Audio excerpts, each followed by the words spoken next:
Welcome to the Cult of Comics, yet another podcast for all of you listeners out there about three monotone white dudes who are really tired right now. This is like my third or fourth cup of coffee, and I'm exhausted.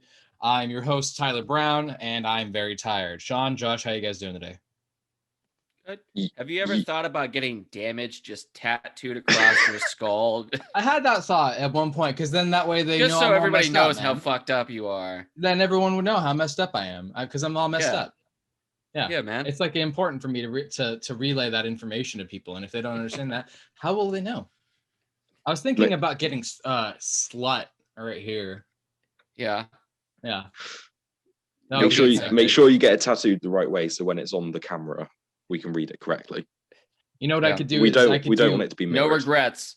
I can do what Lil Wayne does, where he has the tattoos on his eyes. He has "I love God" or something like that on his eyes, and I could get "I fuck God." Is it going to be like the letter I or like a third eye? Just right here. Ugh. Can you flip your lip up without, using your hands? No, I cannot. I can do it. You can do it with your lower lip. Why does that entertain you? What's wrong with you? I don't know. Sean can't do it. You can't do it? There it is. Don't bully me. Look, you're trying so hard. What is this podcast about? This is a podcast about comics, right? Like that's a thing that we do every once in a while. We got some stuff to talk about. I mean, I guess, right? We read some stuff this week. Welcome to the comics. Fuck you. We read some books. How's it going? Fuck off. I hope you suffer. Cool. How are you guys doing this week? We already went over that. We did? I'm exhausted. I don't even know what's happening at this point. How are you exhausted? It's like, as I'm recording, it's like 1 and nearly 2 p.m. Almost 2 p.m. for me. I woke up at 6 a.m. I wasn't joking. The sunlight hit my eyes, and then I just was awake. I don't know what was going on. So I just don't worry. The sun, you'll get a reprieve from that when we, jump forward in time next week. I'm not looking forward to. Is that next week? Yeah. They need to just get rid of that shit already. Well, it'll be light out, almost through the end of the podcast starting next week. I'm looking forward to the sunlight. I actually it takes maybe 10 minutes for me to walk around anywhere I need to in my city now. So walking around outside and just like bullshitting around the shops is going to be really cool to see. I went and actually visited some people for the first time in forever. I don't know it was outside, so it was probably fine. Are you still in lockdown, Sean? Yes. That's going to be until June? They're slowly lifting restrictions, but June is when everything ends and every single COVID restriction will end and we don't have to wear masks or anything. Okay. Because our current vaccination trajectory, that was right. Trajectory. Yeah. Words are trajectory. Hard. Yeah. Like, I've been at work today. I've had a busy day, and you're the one complaining about being tired. I know. Like, I have nothing to complain about. What am I tired about? Is that I woke up too early. I know. Yeah, like by that point, enough of our population will have been vaccinated that we will have sort of a herd immunity. Does anybody know what herd immunity is? Everybody throws around that phrase, but I have no idea what it means. Explain. Really? It. No idea. Huh. So it's basically there's enough people that have been inoculated to whatever it is that the infection isn't able to jump around through enough people, and you've basically got a big enough line of defense that it what's the word? I'm trying to think of like the pathways. There's no clear way of jumping from one person to the next. You need different levels. I think they were saying somewhere above like, if 70% of people, couldn't get infected, then it wouldn't be able to jump to enough people to keep reproducing at the rate it needs to. Fun. Okay. Yeah, we've vaccinated about a third of our population now, I think, with the first dose. Okay. Yeah, I don't know. I think we've got a good another like 3/4 of the population of the country. No, way more than that, actually. I'm sorry. here in America before we get to that level. It's a lot right now, but I mean, it's happening. I mean, more mean, like 10%, something like that. They're just now letting people down to like the age of 60 get it here in our state. Yeah. Do you think things are going to be like pick up like pretty regularly? Because so this actually leads into a little bit of the news about what I wanted to bring up before anything else. So there was a solicitation for a comic book event thing that was kind of planned through Marvel. It was going to be called Darkhold, which apparently was going to tie into WandaVision. It was going to be released last year or something, but they had to delay it because of COVID. Obviously, you know, there was that whole 5 months of the delay with everything. I feel like there's some people who are trying to like play catch up with stuff, but I feel like, you know, Regal theaters are still closed. There's some of the comics like were picked up and then like immediately like cycled right. I mean, there was a whole period where it was like, we're going to release a comic. Like some things stayed on target and some things didn't. Like even within the different publishers, like they had all of the Black Widow stuff that came out back in October, right? Where the movie was supposed to come out. But they were like, we're definitely getting the movie out in November, and then it didn't happen. But you can't really cancel the printing. Like it's already everything's already been printed, and they just send it out anyway. Look at what happened with Tom Taylor's Dark Age. I mean, that was going to be the real mixed bag. Yeah, it's a real mixed bag. I mean, it's just weird to see because there's so many things that were planned. I mean, the Taskmaster comic came out, and then like I don't know anybody who read that. And then they did the promotion for Dark Age, Tom Taylor, which I forget who does the art on that. I think it's Ivan Coelho. In the Free Comic Book Day comic not that long ago, and now they're just like, it comes out when it comes out, which is weird because it's a comic book. You know, it's not a movie.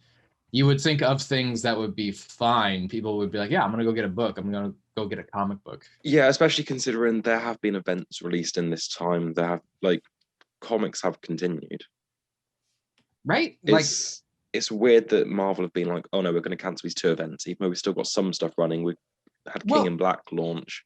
They didn't cancel it. They haven't announced a cancellation at all. Yeah, but they just delayed it because of COVID, but that doesn't really make sense. Well, I mean, if it's that Tom Taylor is busy because he's doing Nightwing or whatever, and then he was doing Suicide Squad before that, I mean, that would be a reason. But instead, they're just like not talking about it. There's been many times. Don't get me wrong. Obviously, that the publishers. I mean, there's a selection of stuff on my shelf that I'm looking at right now. Not even just the big 2, like even with Image, where something just got delayed, and then you think it would get canceled, and then it just ended up getting pushed back. There was a whole period where Deadly Class. People were like, oh, they must be canceled, and then they picked up like 3 months later. Or maybe what was Deadly Class? Either way, I guess the thing I'm trying to say is that this industry, as much as I love it, doesn't have very good communication skills, it seems like. Yeah. I don't know what to I mean, at least we're like right at the beginning, you had Diamond just go, yep, we're not shipping anything anymore because of COVID. Did you see that there was an interview actually about that? The head of Diamond said he doesn't regret a thing about it. That's fine.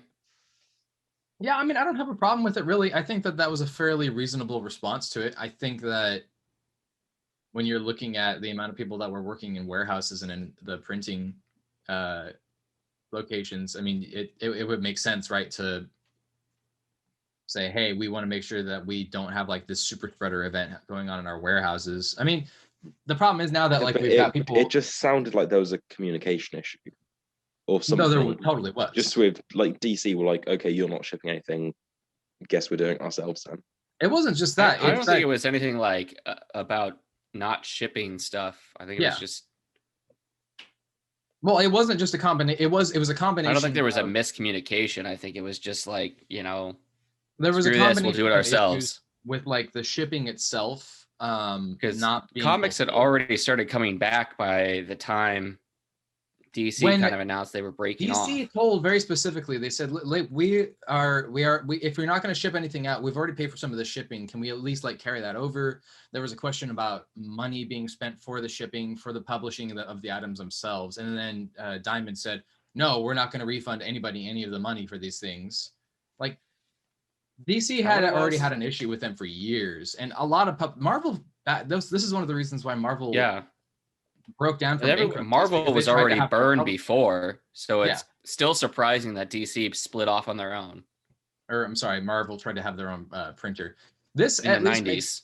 At least makes sense because when they went and sought out different printers, it was exterior. It wasn't something that they tried to dump a bunch of money into and then say, hey, we're going to do it ourselves in-house. We're going to go to printers and distributors and we will go through them. And in a lot of ways, it made a lot of sense. I went to a store not that long into the earliest part of the pandemic, and they blamed their shutting down on DC switching distributors and everybody having to look at a secondary distributor. Yeah, I don't think that's. I'm not really happy about DC splitting off. It makes it harder to order things. I mean, in a way it does, but at the same time, they also gave an announcement. They said, hey, we're going to stay with Diamond for so-and-so months. Take this time to, switch over to our new program, but we are going to switch over. And if you didn't switch over, I mean, that's your... Imagine if I said, hey, I'm going to break up. No, they still don't have a way of, an easy way to order stuff. Like, Diamond has their previews world, and I can go on and I can say, here's the Marvel stuff I want. Here's the Image stuff, Dark Horse, Boom Studios, all that stuff that I want. There's not an easy way to do that for DC. I gotta, they send out a little like poster that you can, open up, or you can look in the back of one of the comics. No, I'm familiar with it. They still haven't developed a great way of ordering online. Yeah. No, like I said, I've worked at 2 comic book stores, so I mean, I know how it is. It's not. Their systems are really outdated, and I mean, for a lot of people in the industry, their attitude is, if I can sell the comics in it, then that's all I really care about. And some people don't have a digital system at all. They still just rely on doing it by hand. Maybe they have PayPal or Clover or something, but the ordering itself is very unique. Some people have the Diamond's POS system, but it's just not that impressive. And have you ever dealt with like a shipment from Diamond? Not personally. It sucks. Like, it personally sucks. I've talked with people from Diamond and it sucks. Like, they care about making sure that their customer service is important. Yeah, I mean, I get that. I get that they're a company. They want to like reach out to you and care. I'm not saying that what they did with the pandemic was wrong. I actually think that what they did was the right move. I still think that they should have refunded people for the shipments that they were paid for that they did. So that's definitely weird. The owner of Diamond Distributors has always had a fucky history, and their attitude is essentially, we're a monopoly. What are you going to do about it? We're the only ones you can go through. So that part's not great, but DC just said in turn, they said, you know what? Well, fine. Then we're going to figure something else out. And then they figured it out. They had 2 distributors. Now they just have the 1. Yeah. This is the same. This just reminds me of like when Disney and Sony were fighting over Spider-Man being in more MCU films. And everyone just basically said, hey, you guys knock that shit off. Yeah. Well, it's tiresome, right? Well, okay. So this is a really, I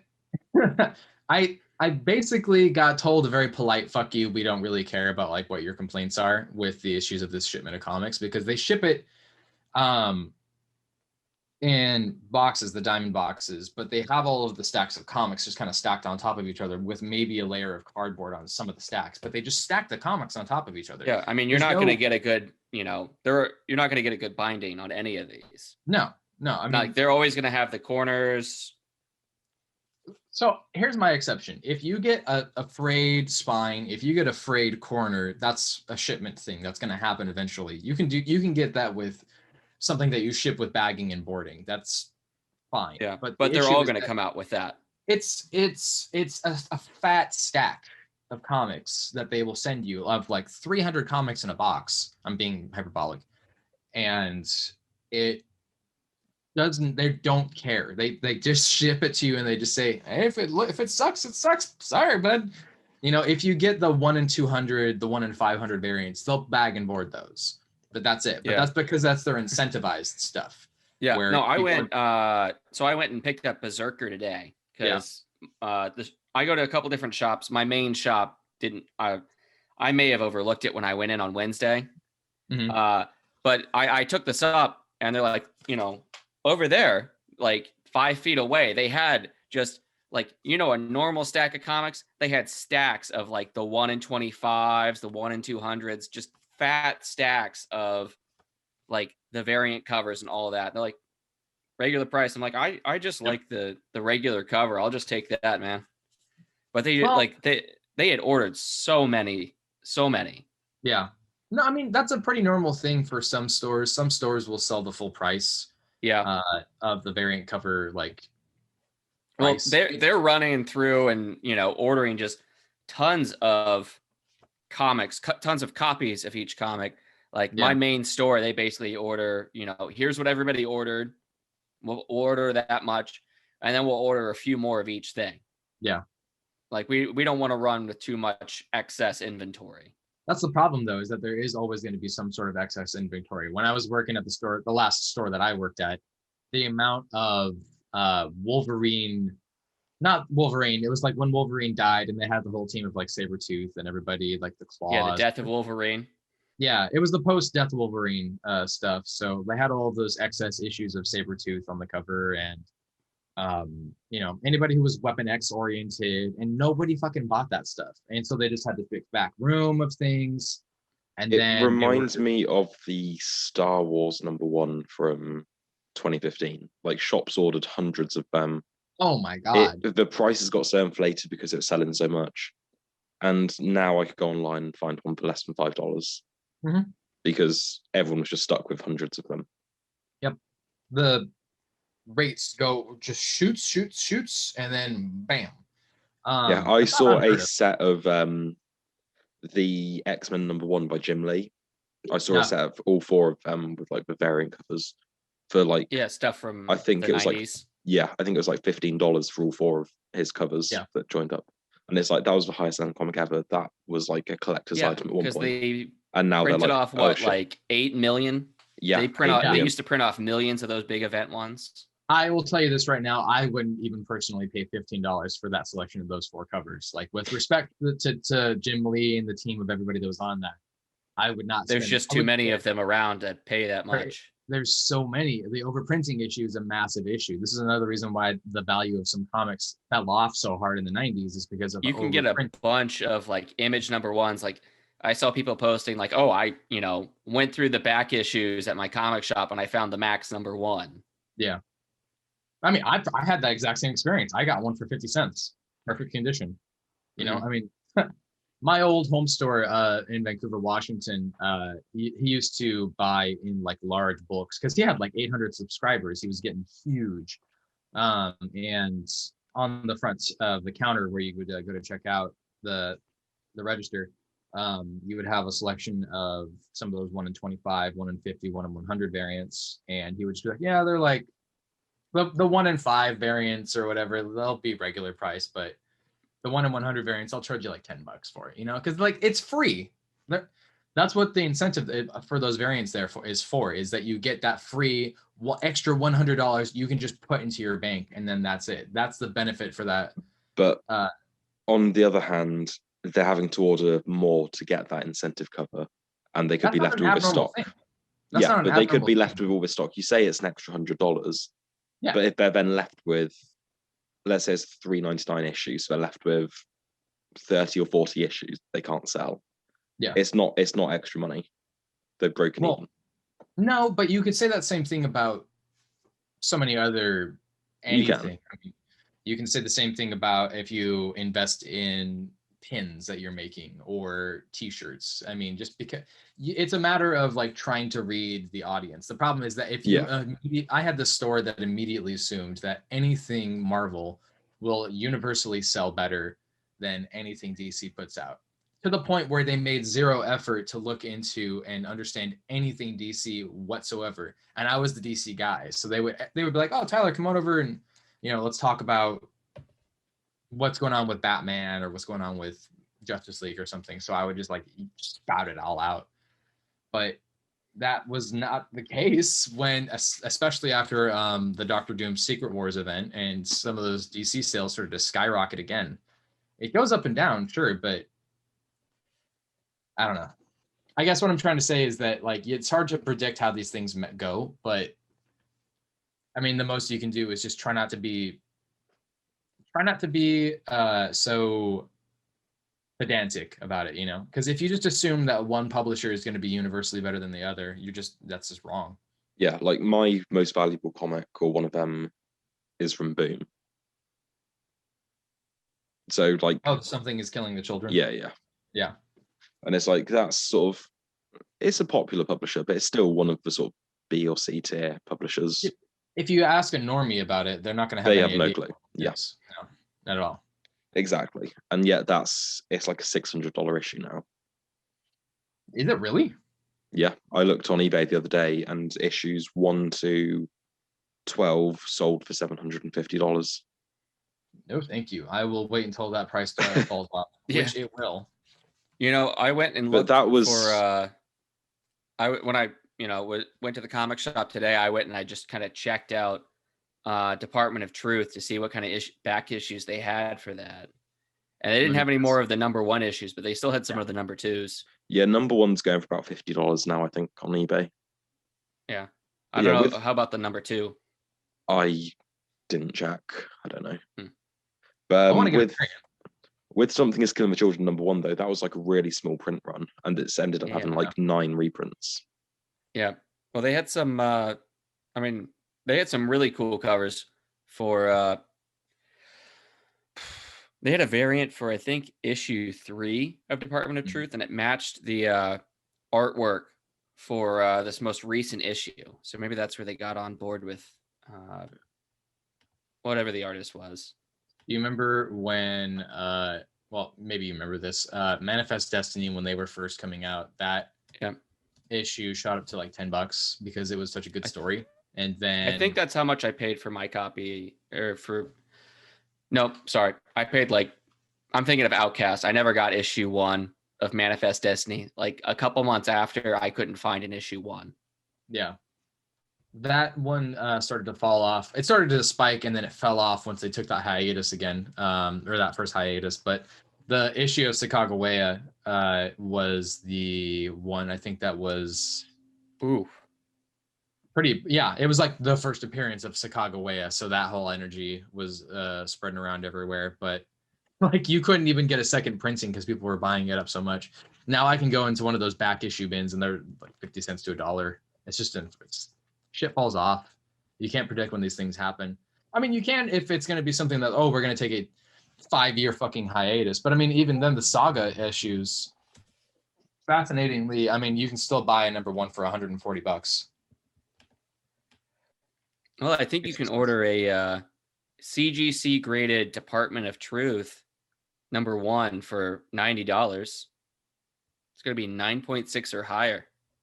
I mean, that's not bad considering it's CGC graded, and the you can order that on Diamond. There are so many stores that have speculator rules now. The store that I interviewed just recently talked about this, and just in general talking about how, if there's people who are going to come in and try to buy like 15 issues of that Naomi #1, they're like, nope. Like they cut you off and they're like, we want to make money. We absolutely love that you want to buy this. Fuck you. I originally didn't pick up Naomi because I'm not a big fan of Bendis. It wasn't something I was really interested in. Sure. Then I read it digitally and I was like, okay, this is actually pretty good. And the issue 1s were going on eBay for a little under $500. I know. Yeah. 6 months later, 6 months later, I picked up a collection on eBay of issues 1 to 6, first printings, main covers, for about, I think it was $25.99. Yeah, and that's not bad. Yeah, at all. And that was not even 6 months later. I hate the speculator. And you know what? To an extent, they were right, and they were justified in wanting to buy up that stuff because now there's a TV show. But at the same time, read your fucking comics if you want to read your comics. Don't be an asshole and ruin it for everybody else who's just trying to. Right. I really like this this variant cover for issue 4. I saw that. I saw you just sent it. That is very nice. I had this shop that I stopped going to entirely because you might cringe at this, so prepare yourself. So I went into the store and I was like, yeah, I'm here to pick up my file. And then they're like, flip, flip, flip. And they're like, oh, I think you are missing one. So they just literally look, and then they find someone else's file, pull that comic from their file, and then they put it in my musical file. Chairs, man. They handed it to me, and I'm like, why did you do that? They're like, because you're here to buy it. And I'm like, so the fuck what? Are you serious? And I had to explain to them, I'm like, you basically just served me food and then spat in it. That's what you just did. You offended me. I'm like, don't do that. And you just took from another guy's file. Yeah. If you didn't have it for me, that's fine. I could have waited for it. I understand that sometimes these things happen, but that means that you probably didn't have my issue for that because they gave your issue to someone else. Exactly. So in the end, what are you doing? Like, you got to be fucking kidding me. And I just closed up my account like right there. I'm like, no, like not happening. I'm pounding my comics and I'm never coming back here. I'm disgusted by you. And then they went under.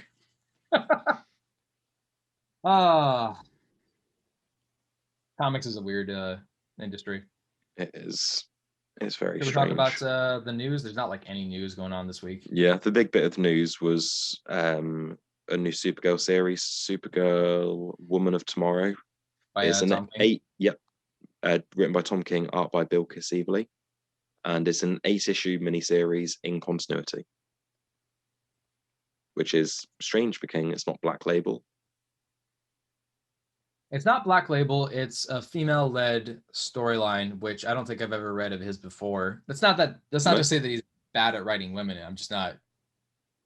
I can't think of anything off the top of my head other than Omega Men and Strange Adventures when it comes to female leads. You know, Catwoman. Yeah, you know what? I think that this might be a challenge for him to try to step outside of himself and do something a little bit different. Yeah. So I'm for it. A lot of comments were like, oh, great, he's going to give Kara depression. She has PTSD. PTSD, every story. Exactly. Yeah. But the synopsis for it sounds quite interesting. So it's Kara has seen some epic adventures over the years, but has recently found her life without meaning or purpose. Here she is, a young woman who saw her planet destroyed and was sent to Earth to protect a baby cousin who ended up never needing her. What was it all for? Wherever she goes, people only see her through the lens of Superman's fame. I mean, that's pretty. That sounds like depression right there. Sounds very realistic. It sounds very. Yeah. But I think it works for her character because she was told, like, you're going to look after this baby. Yeah. And then now she's always his little cousin. Yeah. And I think it is an interesting dynamic of what does this do to a person. I mean, I'm going to pick it up because it's King, obviously. But back when I was first collecting comics, Supergirl's Mahmoud Asrar stuff was the stuff from the New 52. That was the stuff that I really wanted to buy. I loved that stuff. If it wasn't for the art, it was because I was just interested in seeing this character that I didn't know anything about, because I was just getting into comics. I mean, you know about Batman, Superman, Spider-Man. You don't know about Darkhawk. You don't know about some of these offshoot characters that exist, and if you do, you've probably heard about them because of the main characters. So it'll be nice to see a Supergirl story like this. Do you remember there was a Supergirl storyline that crossed over with the Red Lanterns in New 52? I never read it, but I'm aware of it. It was this weird format where you could buy the issue of the comic itself. I think it was like issue 20 or 30 or something like that. No, it was 30. Yeah, it was the 30s. So you would buy the comic, and the one side would be Supergirl, and then you would flip it over, and it would be the Red Lanterns issue. I remember they did that with Green Lantern as well. Yeah, you'd flip it and it would be. I haven't seen them do it since. Lately, was it split in half, or was it just like idea. Here's an alternate cover on the back? No, like you flipped it and it was 2 comic books literally in one. Well, yeah, I've seen them do that for like free comic book day. Yeah. Oh yeah, you know what? Yeah, you're right. Absolutely. I was just thinking, shit. It wasn't that long ago that they did that. But this was like a comic book, not like a special day comic, you know? Yeah. It's a weird choice, I guess. I don't know if they ever did that the free comic book day version that I'm thinking of a lot of different ones, but the one that really stuck out to me was Incorruptible, Irredeemable. Mm-hmm. I don't know that one. That was. Oh wait. Yeah, I do. Krause? Actually, Merca. Right? Merca. Merca and Dolfo. Fairly recent.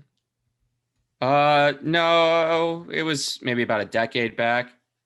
Oh, okay. From 2009 to 2012. Yeah, Peter Krause and Barreto. Those are the artists. Sorry. Yeah, it's Mark Waid. Really? Cool. Yeah, Incorruptible and Irredeemable. So it's basically like the bad guy. You remember Megamind? Yeah. It's basically like that, where the bad guy becomes the good guy and the good guy becomes the bad guy. Okay. All right. Yeah, they're both. Hey, did anything happen with the announcement of Mark Waid coming over to DC again? Well, he did that story in the last stories of DCU. Yeah, but like since then, nothing announced. Okay. Let's look at his bibliography. Look at his bibliography. Well, I'm gonna pick up the Tom King storyline. Who's this artist? I don't know them. She did a few issues of most recent Detective Comics. She also did issue 7 of Greg Rucka's Wonder Woman run, where it was like the origin of Barbara Ann. Yeah, she's done a few bits here and there. Did you guys see that there was an announcement for the Batgirls comic book coming out? I'm not surprised. An announcement or a confirmation? It might be a confirmation. The Joshua Williamson Batgirls thing. Yeah, I mean, we basically got a preview of all of that in Infinite Frontier. Yeah, and I was surprised that it wasn't more of like an official announcement before, because it didn't. I haven't seen anything as far as like a solicitation, but I mean, it seems like Can you imagine how many extra pages that would take? Pay another $2 to see all of the announcement pages for each of the series teased in this Infinite Frontier. I guess I was picturing more of like a issue 8 of Wonder Woman. I know that artist. And Minerva. Yeah, that was a really good story. It was. She did the cover for the Supergirl stories. It's the same artist. Okay, the cover is the interior. Okay. She draws very nice hair, which is a weird thing to say, but she does. Not really. You know who does? It's not that weird. You know who does really good hair? Preston. Yes, but also Stuart. I was gonna say Stuart Immonen. Eminem? Yeah, Immonen. He did a little bit of Spider-Man at the end with Dan Slott, and his hair was just perfect every single scene. You saying that reminds me, I still need to read Plunge. Whoever was doing Superman back in the 90s and drawing the Superman with a mullet. Wasn't much Dan Jerkins drawing and writing. Hey, the mullet was in back then. We all had a mullet. It was. He was all business. Yeah. All business. Maybe some party. Yeah.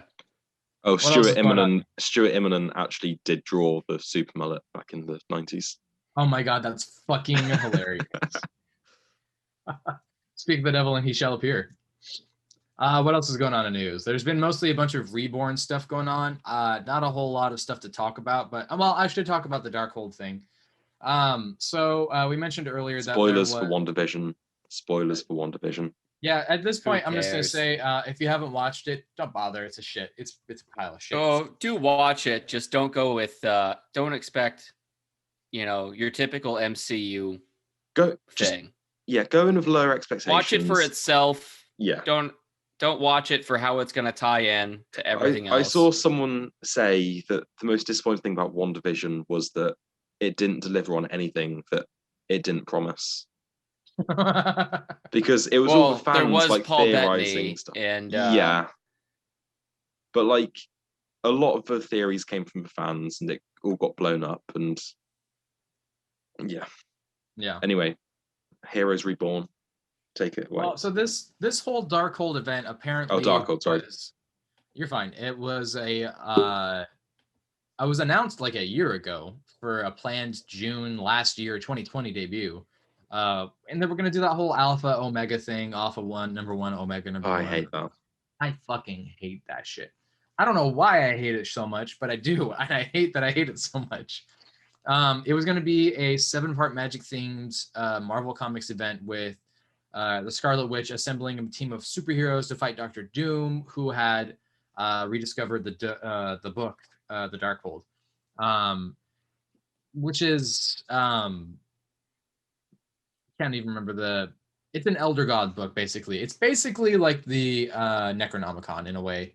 And it was going to be Doctor Doom discovers it. They enter the dimension. They got to fight him, do the whole thing. And then something about people going insane and then wizards. And it was going to be written by Steve Orlando with artist Cyan Tormey. I think I said that right. Keanu. Is that an Irish name? Yeah. That's why I'm terrible at this. Don't trust Sean. I'm Irish. Know what he's talking about. I'm Irish. Irish. I'm Irish. 50%. I'm like my dad was born and raised in Ireland. You were not born and raised in Ireland. No, my dad was. No, well, that doesn't count. Because I said so. I'm legally a citizen. Are you really? Yeah. Congratulations. Thank you. When were you born? 97. Was your dad part of the Troubles? Not that I'm aware of. No, I was born in England, but because of my parentage, I'm entitled to it, or I am a Irish citizen. Fair enough. Yeah. So I'm still a member of the EU, baby. All right. I don't really know if I'm excited about something like this, but I mean, I probably would have. It's written by Steve Orlando, so don't be excited. Go in expecting the bare minimum. And like I've said before, you might be happily surprised. Like I've said before, with Steve Orlando, I've at least picked up a number 1 and really enjoyed it. I can't say that I've read an entire series of his yet.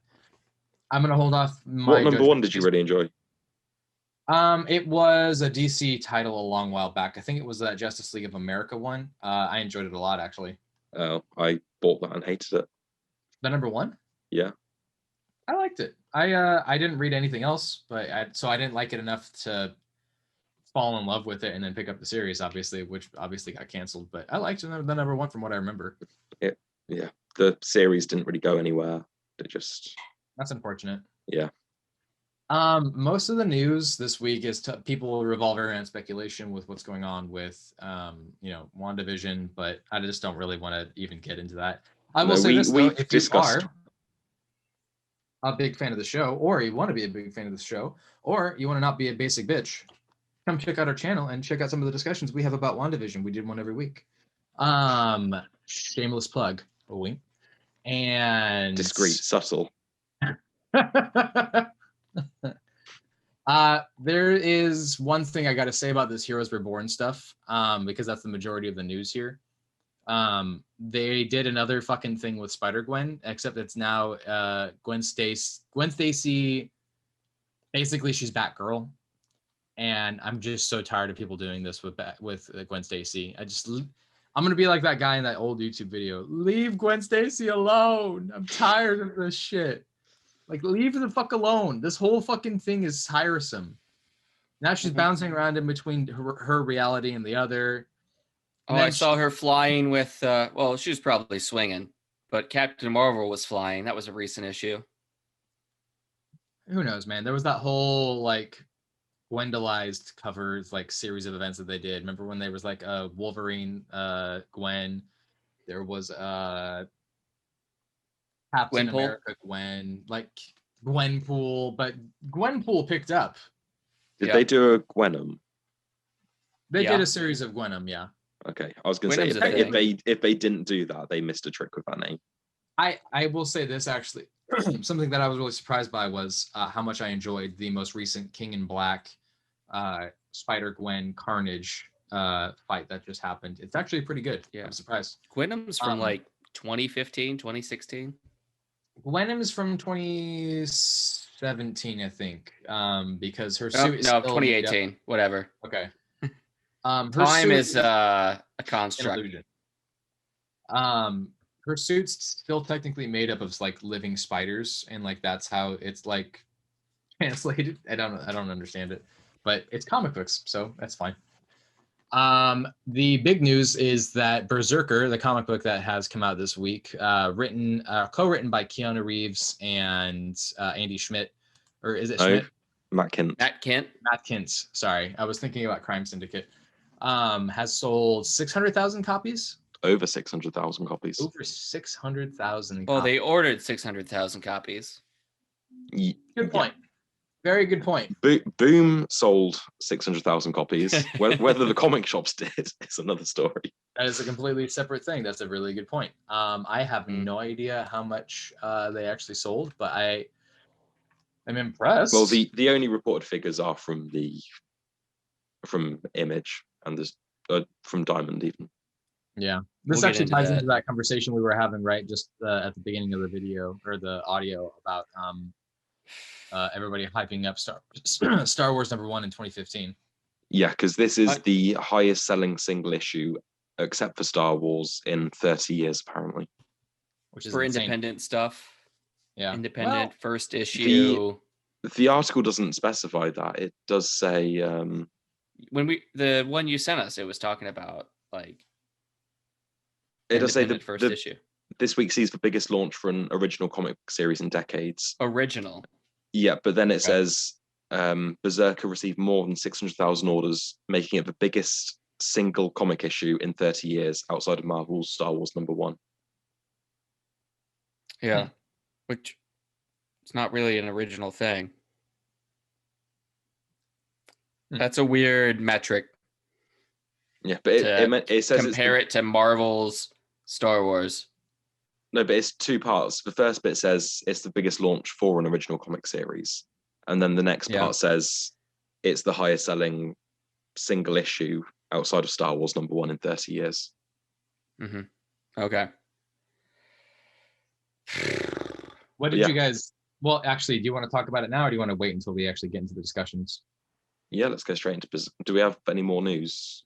I didn't see anything going on this week. I mean, the big news is people are talking more about the whole Bendis cover stuff going on with HBO Max. David Max talked about how he's started work on that. He's really excited about it.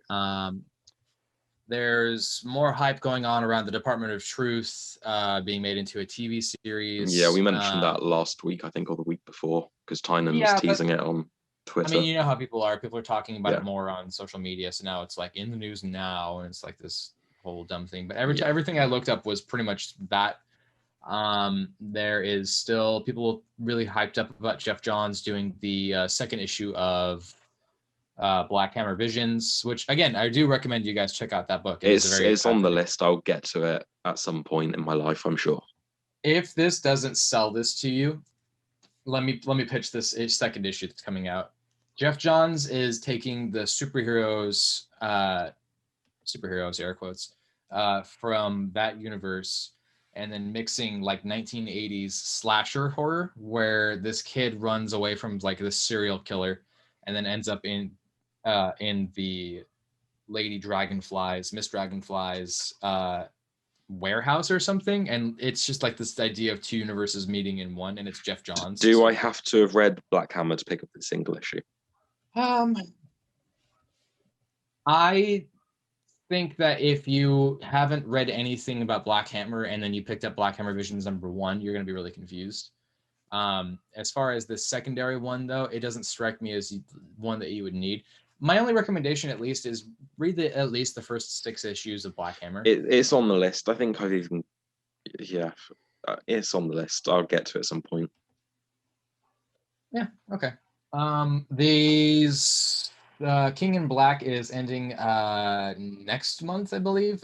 So the fallout from that's going to be happening here pretty soon. I'm still speculating that Donny Cates is going to be like reveal some sort of like a big Venom thing going on with Ryan Stegman, and it's going to be like a haha. There'll be like whether they take over Spider-Man or something. Like I think the story is going to continue in some form. I don't believe that they're going to do Spider-Man right now. And the reason why is because there's still quite a bit of stuff that Nick Spencer's very clearly there could be a break. It could be like Donny Cates and Ryan Stegman will return summer 2021. I think that it's going to be another... Or maybe, it could be a Captain Universe, whatever it is. If there's another 20 issues of this Nick Spencer run, I feel like that's when it's going to be like the end of it. They could do what Tom Taylor did with Friendly Neighborhood Spider-Man and then just do number 1. What, you mean cancel it without telling him and let him find out on Twitter? God, that's so fucked up that happened. Man, my brother had the same thing happen to him. He found out that his girlfriend broke up to him when we were looking at him through Facebook. It's like, oh, I didn't know you guys broke up. It says right here. What? That sucks. Ouch. That was a long time ago. That was back when Facebook was new, in like 2007.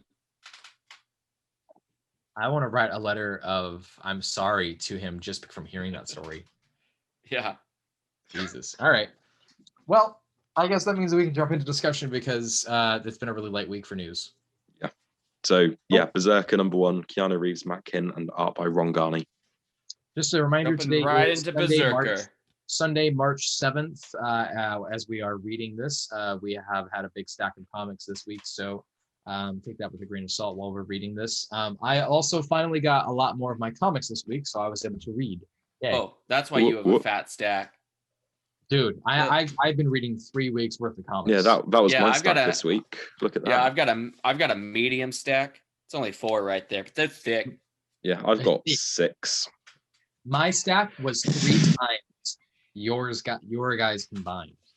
Use guys combined. So yeah, we can talk about this. Let's talk about the team here. We got Keanu Reeves co-writing with Matt Kindt and then art by Ron Garney. I like Matt Kindt. I've not read a lot by him, but I've liked what I've read by Kindt so far. The few things I have. I need to read more of his independent stuff. I picked up a. I don't know if it ever was released as like single issues. I just picked up the graphic novel trade paperback hardback. It was called Revolver. You told me about that I was going to say 6 months ago, but it was a lot longer. I think I've mentioned it before. Yeah, where the guy have.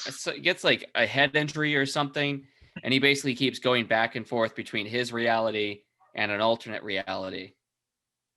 And it's like every single day he switches back and forth. Sounds familiar. Okay. Yeah. All right. It's from like the mid 2000s. Yeah. Before like Mind Management. 1 second, Josh. Can you just go away for a second? Sean, can you come here for a second? Sean, can you come here for a second? Hello. Hey. Where do I find the button to kill Josh? Is there anywhere like that we can just like kill him? It's on the call, right? The big red button.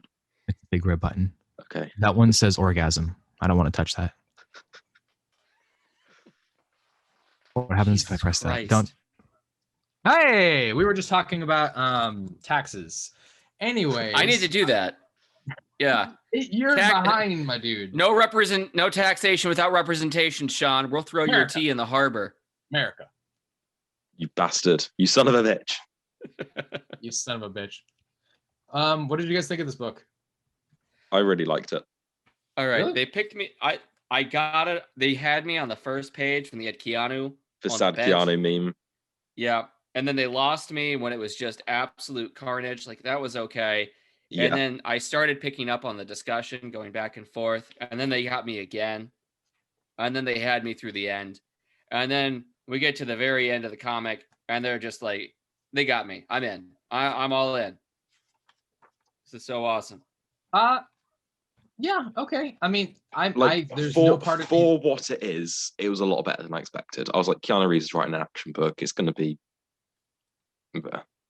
But it was a lot of fun to read.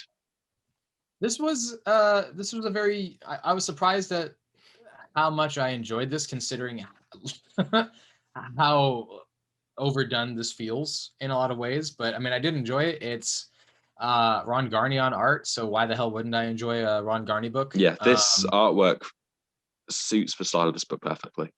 Mm-hmm. It reminds me of a mix between like Frank Miller and Romita Jr. Yeah, I there were certain parts that did remind me of John Romita Jr. but not. I mean, not as blocky. They're from the same era, so I mean, I can see why you would think that. But it's definitely it's the guy who. It's like Saruman, Gandalf. It's like, I am Saruman as he is supposed to be. I am John Romita Jr. as he is supposed to be. With half decent faces. When they did the Marvel stuff with Black Suit Daredevil? That was Frank Miller stuff, wasn't it? No, this was very recent. Oh, the Charles Soule stuff. Yes, this is that same artist. Oh, okay. Mm-hmm. Ron Garney's been around forever, man. His whenever he draws Batman, that's also a really great. I can imagine. So my initial thoughts going into this was another kind of Wolverine ripoff book, or yeah, and it reminded me of the Old Guard as well.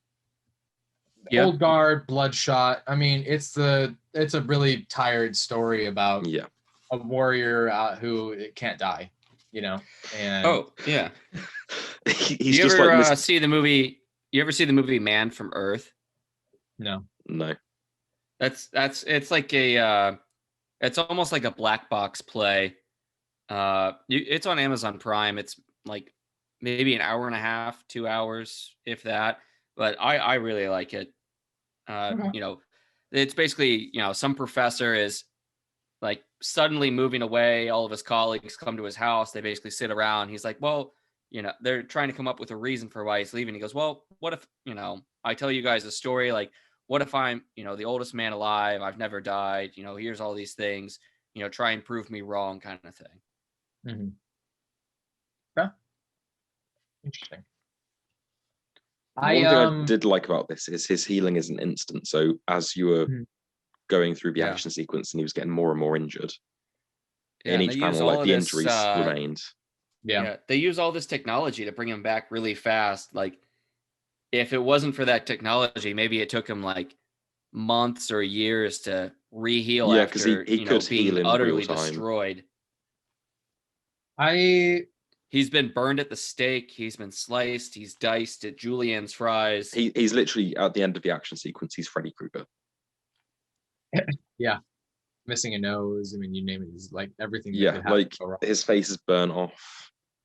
I feel like there is a lot of commentary that I've seen in books like this where it's the story about a very, very, very violent man who's just used as a weapon all the time. And it's a lot of that same message, which is that if there's a way to utilize man as a weapon, then there will always be a people who want to utilize man as a weapon, which I think is a very good point to make. But I thought the most interesting thing that I thought was about this story was when you think about like a very like hyper masculine kind of character. I mean, you're going to think about a very caveman-esque kind of guy, and then he's got the full beard and long hair.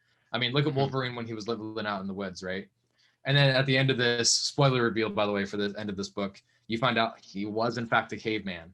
I kind of wanted to laugh because I was like, all right, like they're just gonna be as ridiculously hypermasculine about this as possible.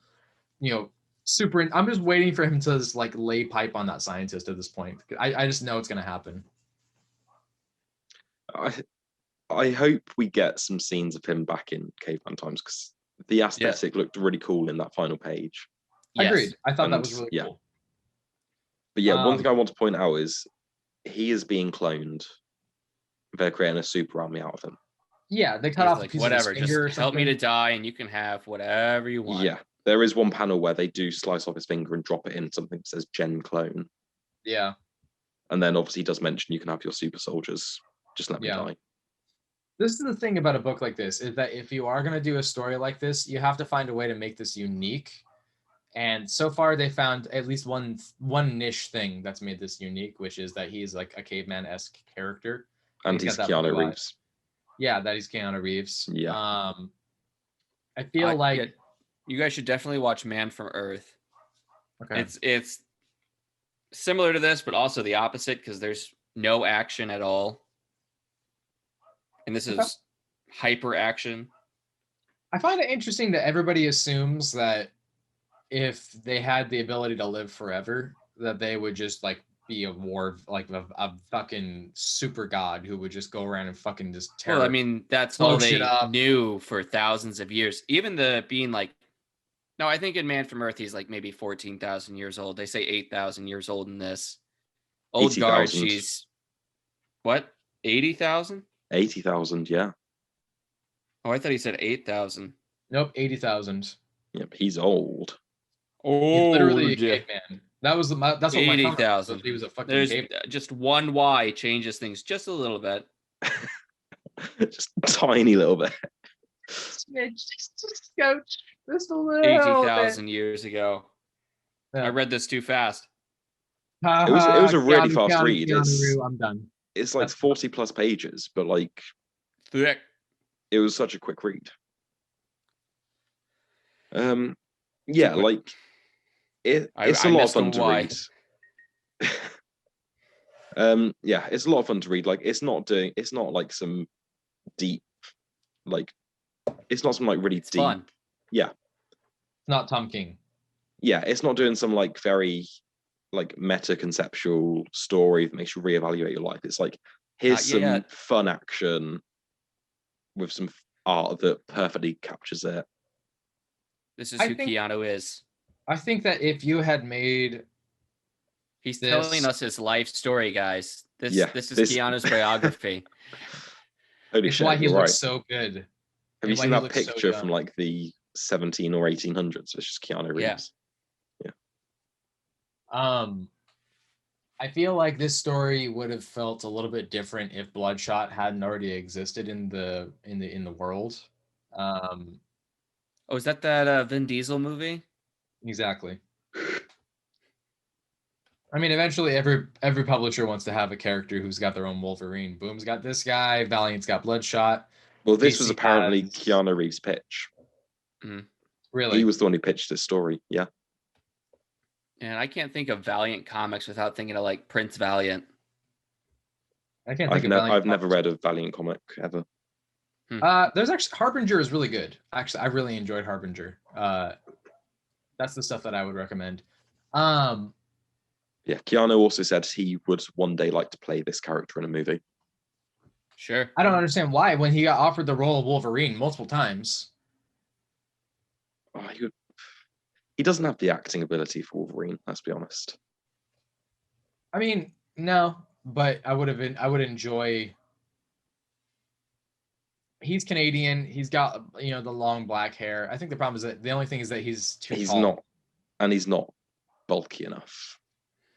Pop quiz: how tall is Wolverine in the comics? 5'4". 5'5". Man, you guys were close. 5'3". Mm-hmm. Jesus. He's as tall as my wife. He's itty bitty. I saw a fan casting that said Daniel Radcliffe should play him, and I was like, that's actually not a terrible fan cast. Like, he's got the right height. He's kind of a little stocky.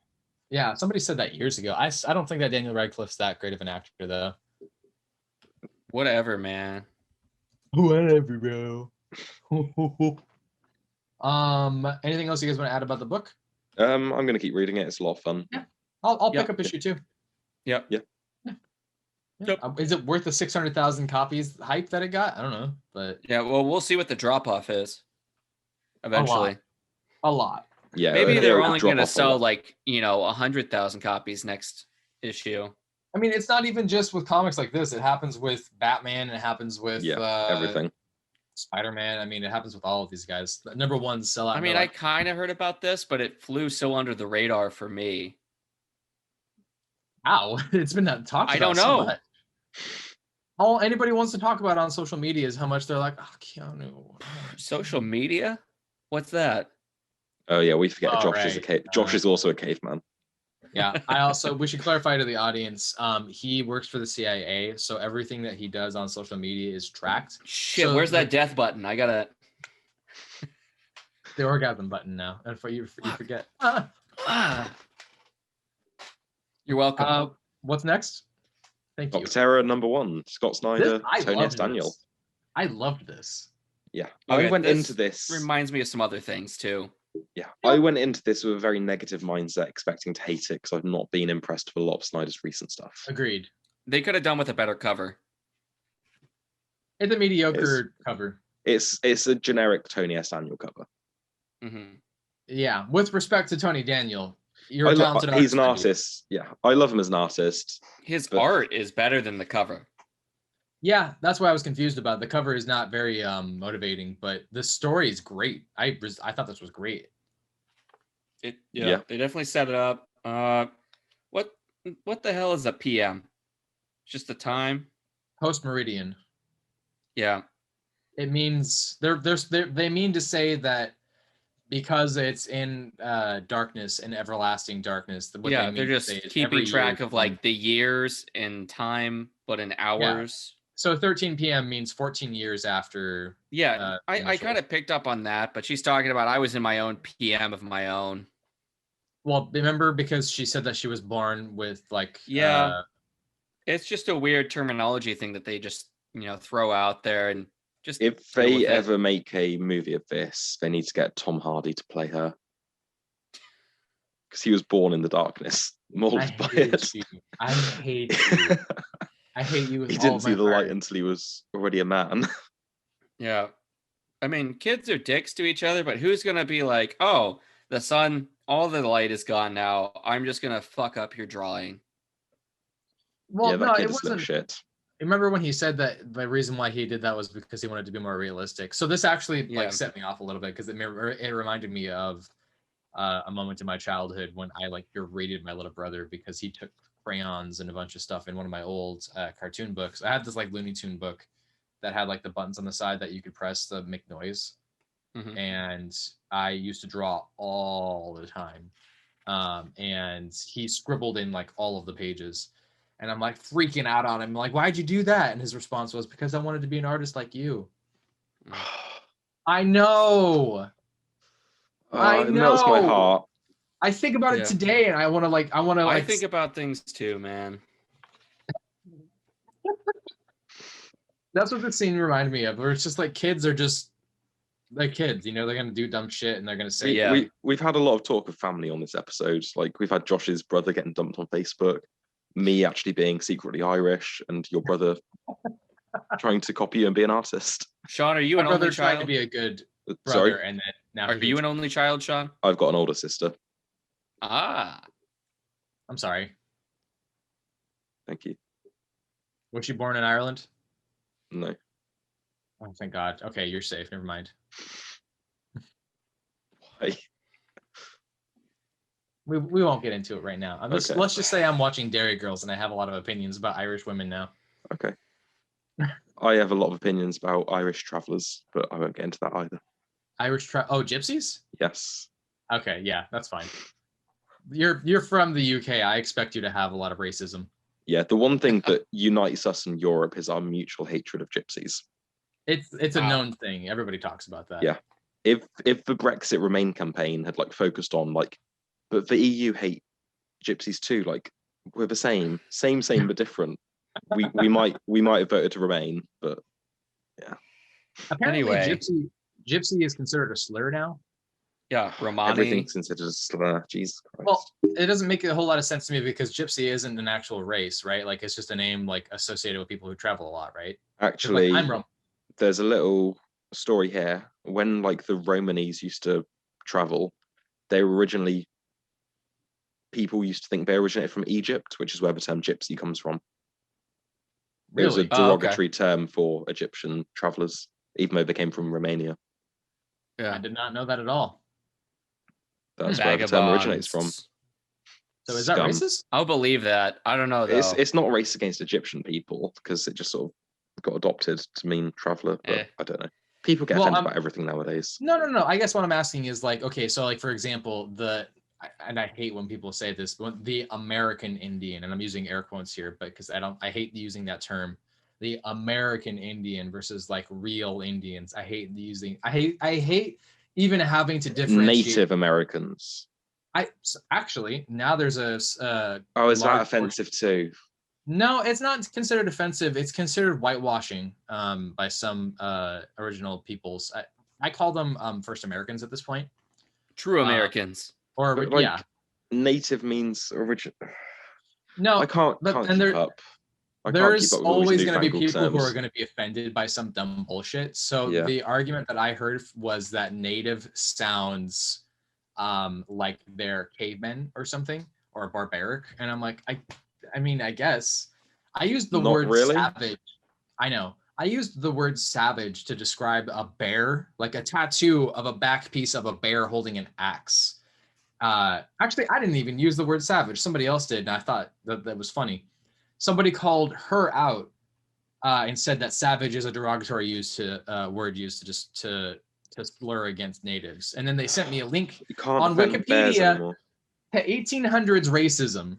And I'm like, what? Like, you can't be real. And then I got kicked off of Facebook for it. I don't care. Let's talk about Nocterra. Yeah. So anyway, a bunch of people in the back of a semi look like they're going to a rave. You know, you gotta stay lit. You gotta stay lit. Literally turn into a zombie of some sort. Yeah. But you know, if I had to make do with whatever was around me, I don't think I'd look like I was going to a rave, especially 13 years later. Are you kidding? If I was living in the apocalypse, all I want to do is look like I'm ready to go to a rave. Yeah, I don't think everyone's going to. I don't have that style sense, man. We know. It's okay. I'm going to look like I raided a Lowe's. No, you're going to look like you... Listen, do me a favor. Get your handy-dandy notebook out. Really write this down. Can you send me the song about how you got a letter? What? Oh, from Blue's Clues? Yes. Oh, okay. Yes. For the audio listeners right now, he's dancing on the camera. Yeah, no, it's the colors are all off on my screen. I'm actually, dressed as Freddy Krueger. Yeah, that's definitely red. Definitely it's like the dress. What dress? We're getting off track again. The blue and black or white and gold. Listen, we got to stay lit during the apocalypse, literally and metaphorically, in order to survive. Yeah. Apparently. Yeah. They established that if you remain in darkness for several hours, you'll start to get infected by this something. Yeah. You start mutating. Which I thought was fucking cool. And then they started showing some of the creatures, and then they explained like some of the fungi mixed with like bats or some shit. And like that there were some yeah, exactly. Bats. Remember they specified that some of the animals crossbred. The bug birds? Yeah. No, I was making a pandemic joke. Like, oh god, it's the pandemic. Yeah, they're called shades, which are monstrous versions of various creatures. Which was really cool. Tony Daniel does a really good job of making monsters. Yeah, this is some of the best art I've seen from him. Yeah. I mean, I feel like when he was doing those end issues of Batman from like 713 or prior, those were really good as well. But this with Grant Morrison. Yeah. Yeah, that was good. But this is a decade later. This is dramatically better. Like, it stands out so much more. Do you remember there was a cover? I really liked his... Sorry, go on. I was just going to say there was a cover where it was Batman holding the black mask, and that always stands out in my mind with Tony Daniel's art. But go ahead. Sorry. I was going to say he did the first 5 issues of Justice League Rebirth, and he did... The way he drew Flash in that was really good. It was the only good thing about the book was his drawing of Flash. I wanted really badly to enjoy that a lot more than I really did, and I don't understand what happened with it. But they put Brian Hitch on it, who was a very, very... He's an artist. He's not a writer. Him. I think he's a great artist. I love the way that he draws stuff. Yeah, but he's not a writer. I've not read any of his actual writing, so I don't have an opinion on it. Well, he wrote the Justice League stuff. I know that. I never really got a chance to read his stuff, It's just like, oh wait, did he actually write it with Tony Daniel?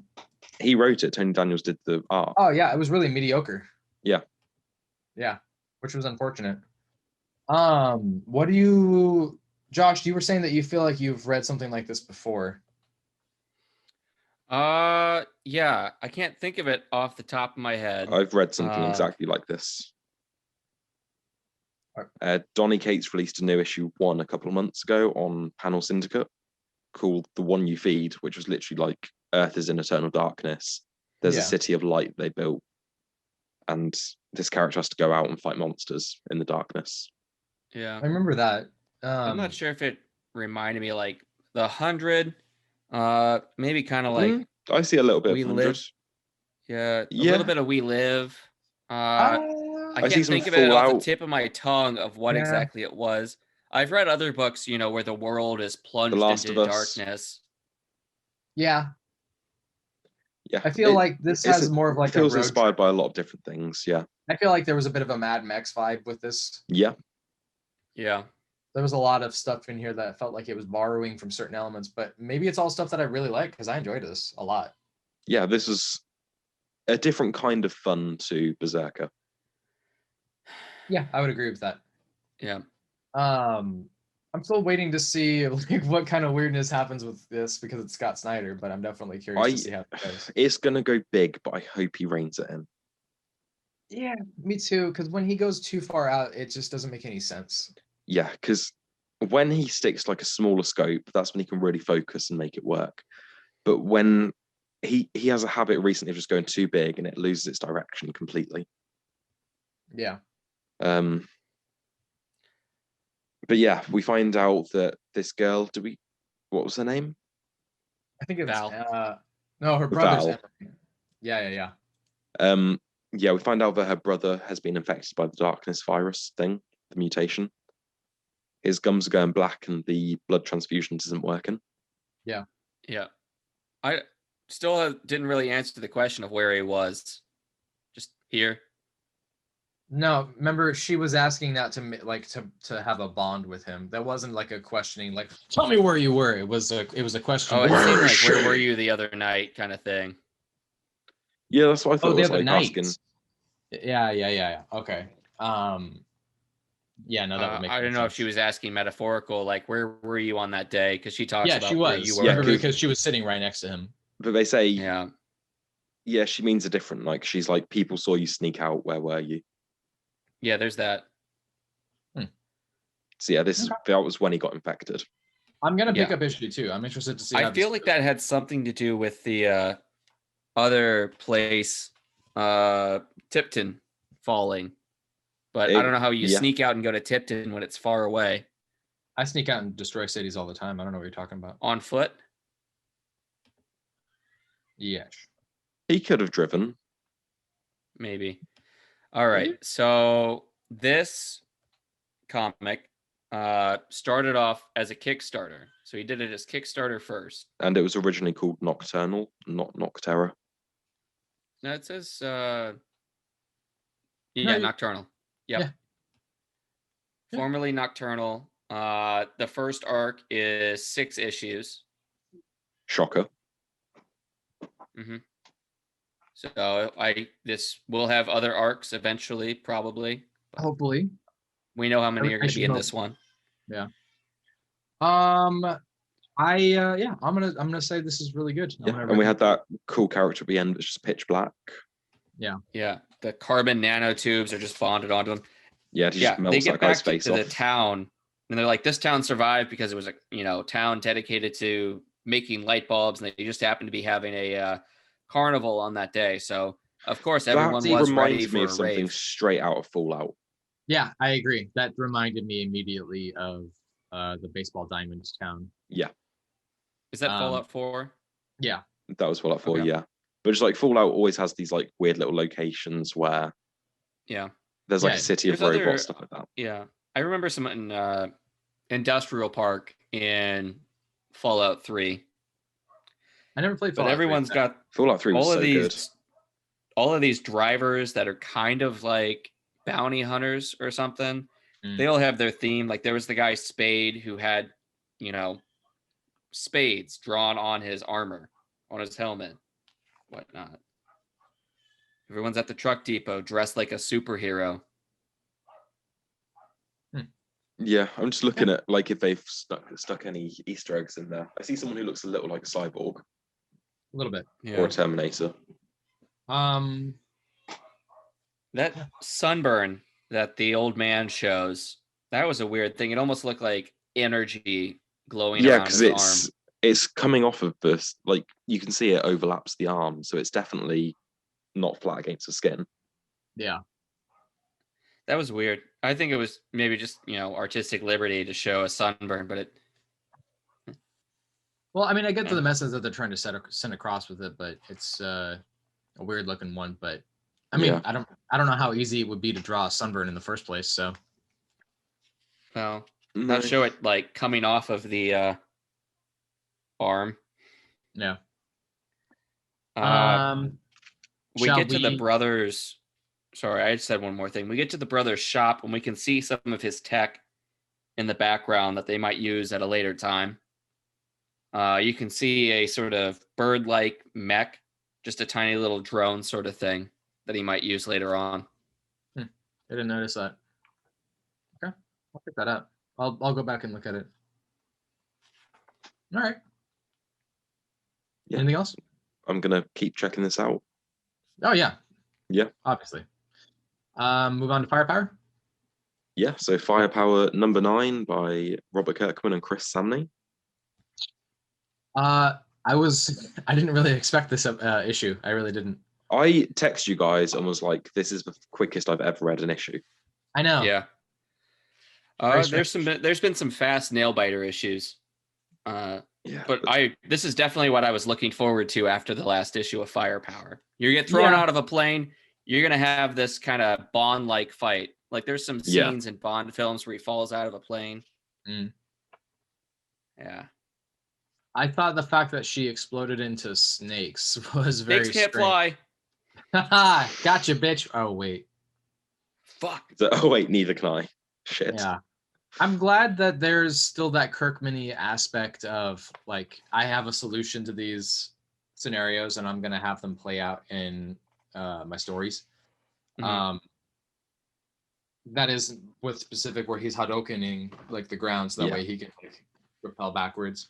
Yeah. And it shows that, his power is really tied to his emotions. Yeah. Can somebody help me out with who the guy is, the big daddy? That was the guy from the Scorched Earth clan who attacked at the end of the graphic novel. Oh. So Owen fights with him for a short amount of time. I think he blasts him at one point. But they basically repel these folks. Yeah, was he the one who like almost killed Li Fu? Not Chao Feng. Wait. Yeah, the old guy. I'm so bad with these Chinese, these Asian names. It's Wei Lun. Yeah. Yeah, I think he's the one who almost killed him in a fight, and then Owen interferes and. Wei Lun. Yeah. Demonstrates that he has the power. He is the chosen one. I don't know if you guys read the back matter where Samnee and Kirkman talk. No? No. Come on. Okay. So I can't read. How many times do I have to tell you? That's why it's such a fast read, man. I just look at the pretty pictures. I like these pictures. Let's move on. Okay. So a couple of things that you're supposed to take from this is that like when he goes full Hadouken and fires off that big blast after, thinking about his family and all things important to him, he's actually getting like a little bit of an updraft from that. He's almost fired in the opposite direction when he falls. And he falls and gets knocked unconscious. This is not the island where the Scorched Earth clan resides. He's basically like his family lands and is collected. He's basically, found, healed back, and is taken to the Scorched Earth clan's island or. I mean, I figured that much. Yeah. Yeah. It's not exactly as obvious. You might think, weird that he might have fallen directly onto the Scorched Earth clan's island. I didn't really think about it either way. Yeah. I mean, I did just because like when he fell, there wasn't any bodies of water the way that the island was presented. So I was like, oh, this is a different place. Yeah. And they point out that, they're more technologically advanced than I've forgotten the name of the Forbidden Kingdom. They have windows, they have, architecture. They have flying airships as well. Yes. But it's more modern. You've got the ninjas with the visors. Yeah. Also in this issue, Owen gets his superhero costume. Yep. So to speak. Yeah, he does. No sleeves. a little strange, but yeah, it's got a hood. It looks cool. If this is going to be his battle outfit, like a scarf. Yeah. What did you guys think about the ending? No, this is going to cause some drama. Yeah. I could have bet money on this, and yeah. Yep. I think you need to go back and read my letter that I wrote to them at the beginning. That came out with issue like 2 or 3 about the yin yang pages. Yeah, well, like it's all about family, man.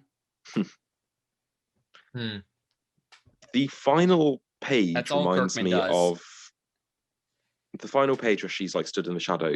Like the coloring of her face reminds me of Michael Gaydos.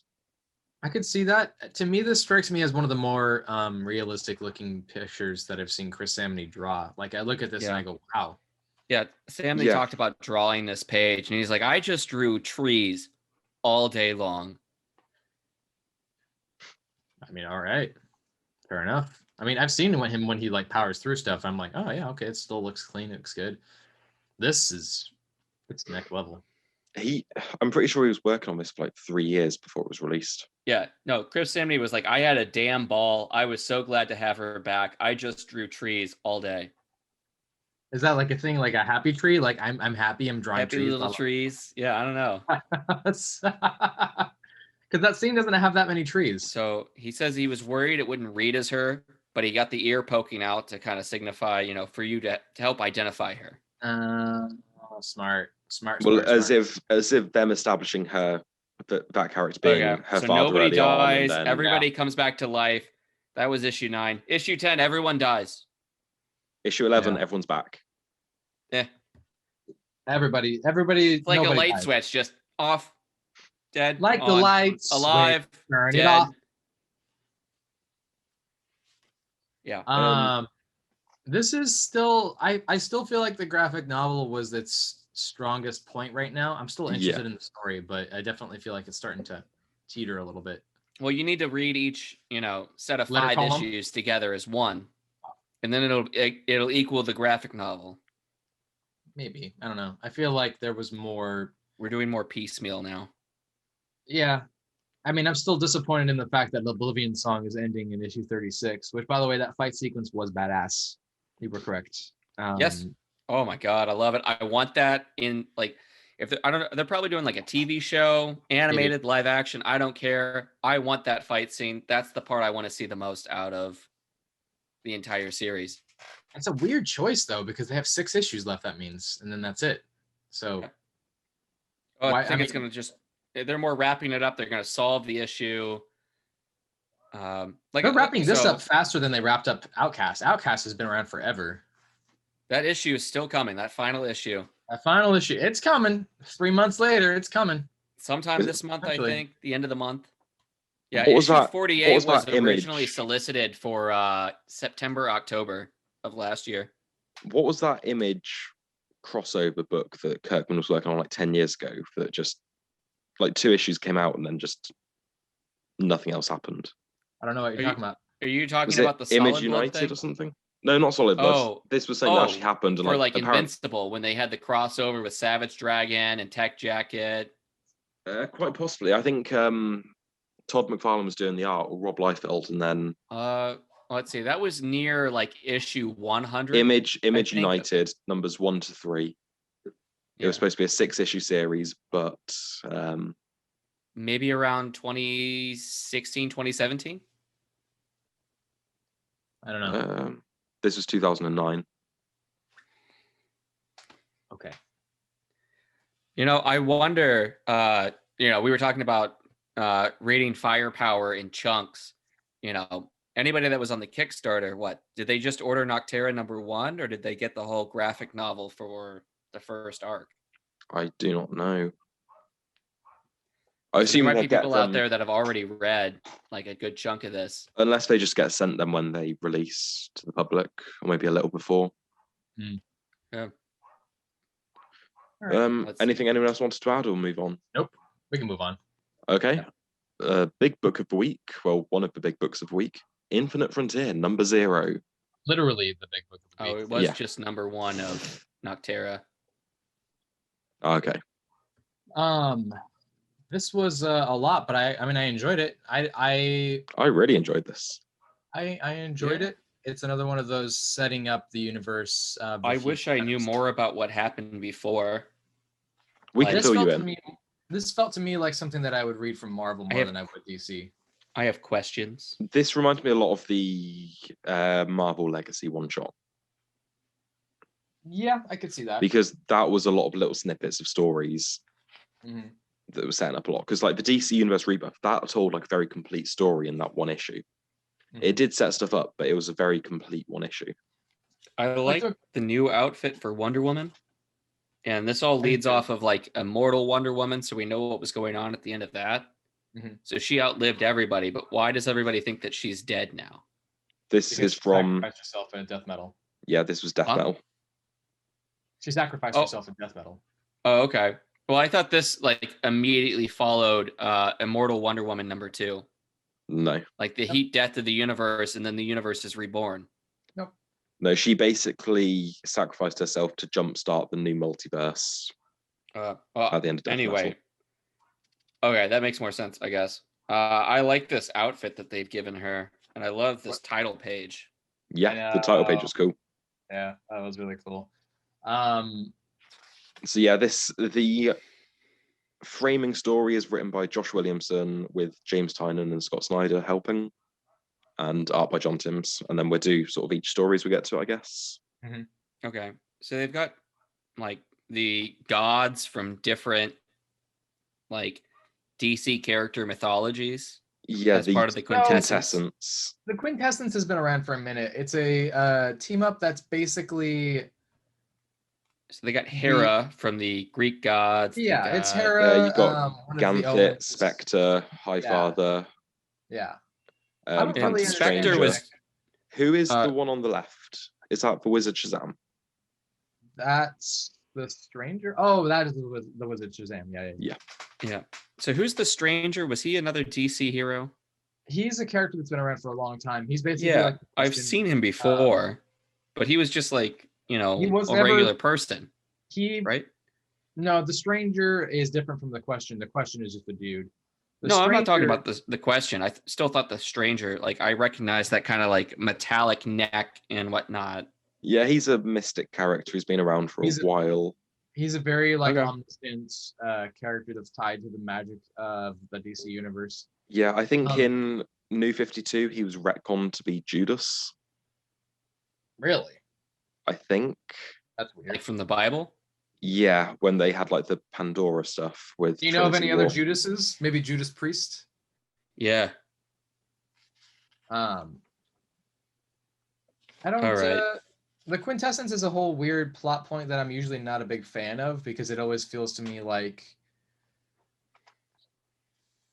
it's their way of dealing with like a team of watchers or something that like just sits around and I get it. Yeah. It's meant to appeal to the idea of like higher powers and of authority in this universe of superheroes and superpowers. But you remember in the beginning of Jason Aaron's Avengers run, like I only read like 2 or 3 issues or whatever, but they established the like prehistoric Justice League Avengers even.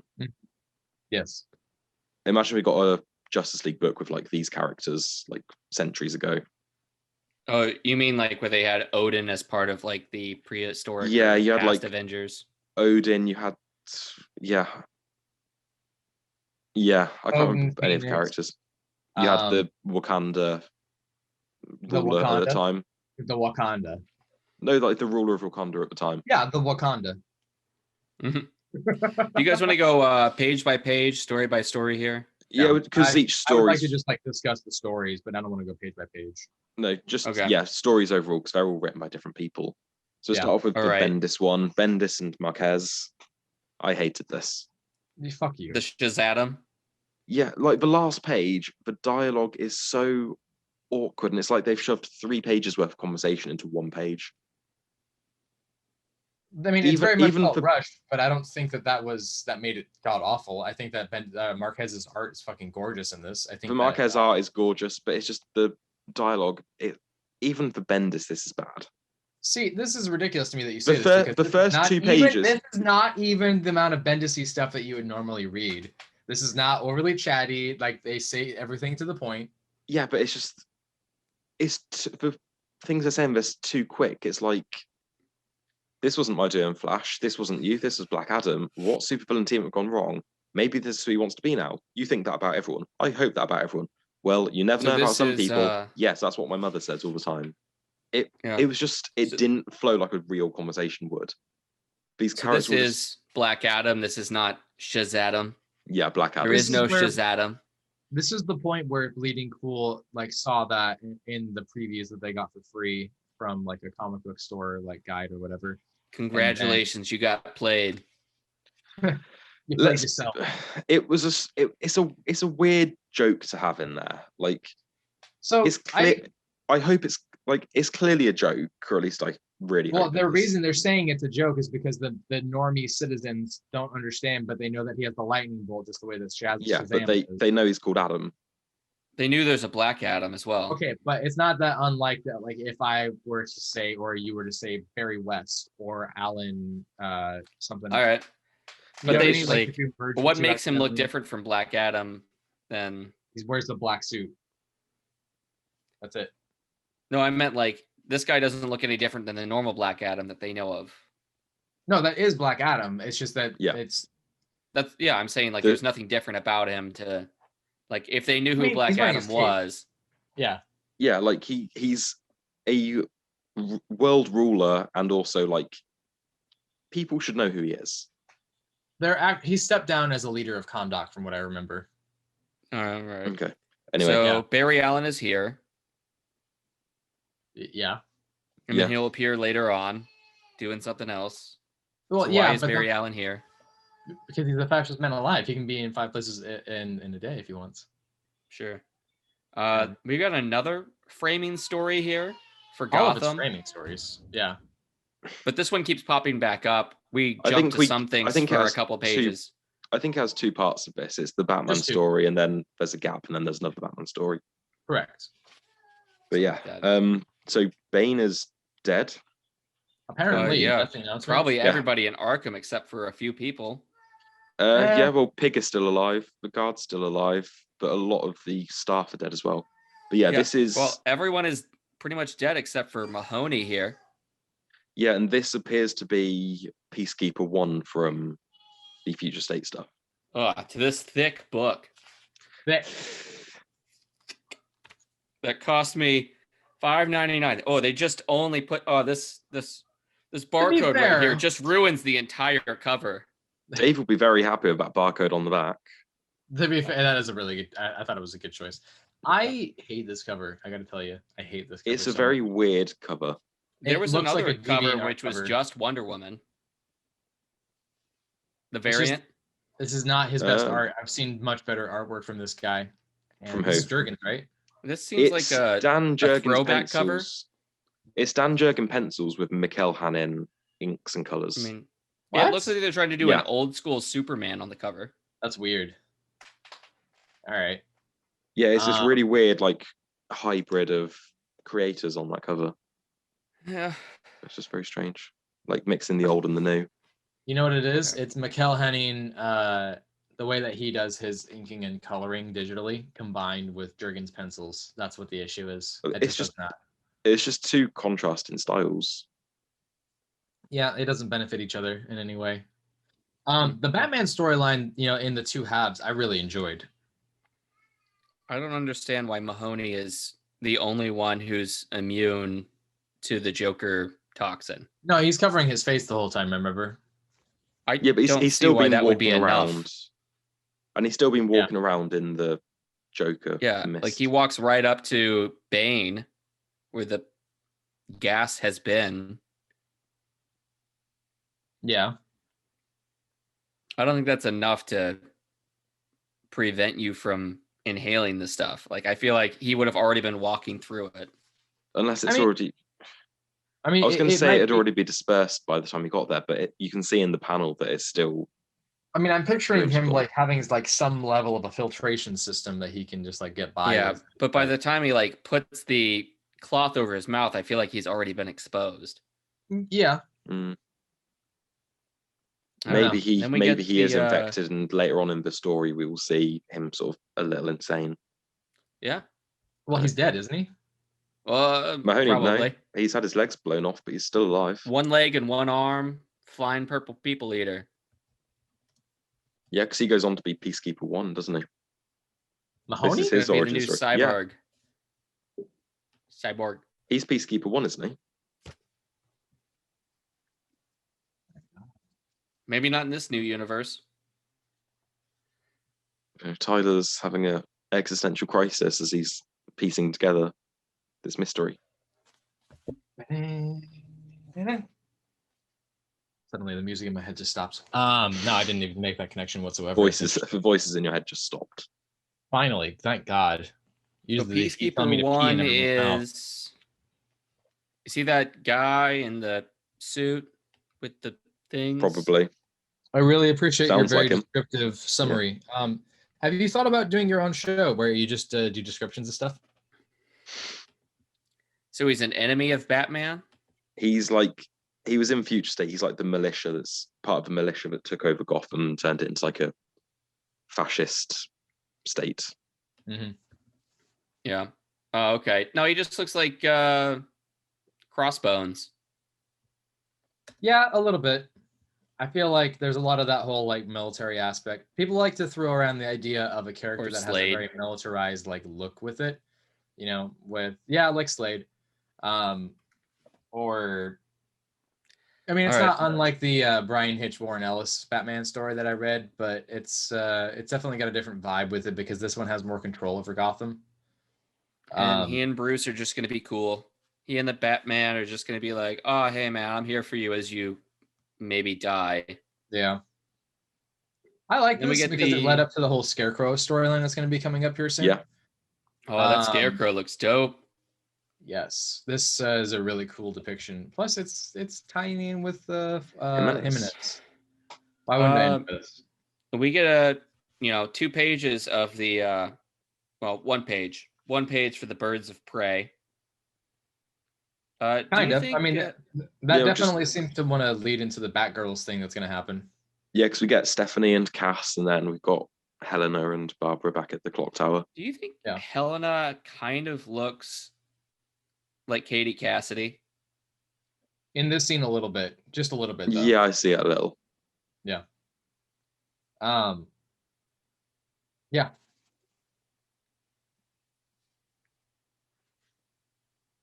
Yeah, and that full page spread of Batman grappling across Gotham is gorgeous. Yeah, very, very, very, very cool. And on one of the... Sorry? Go ahead.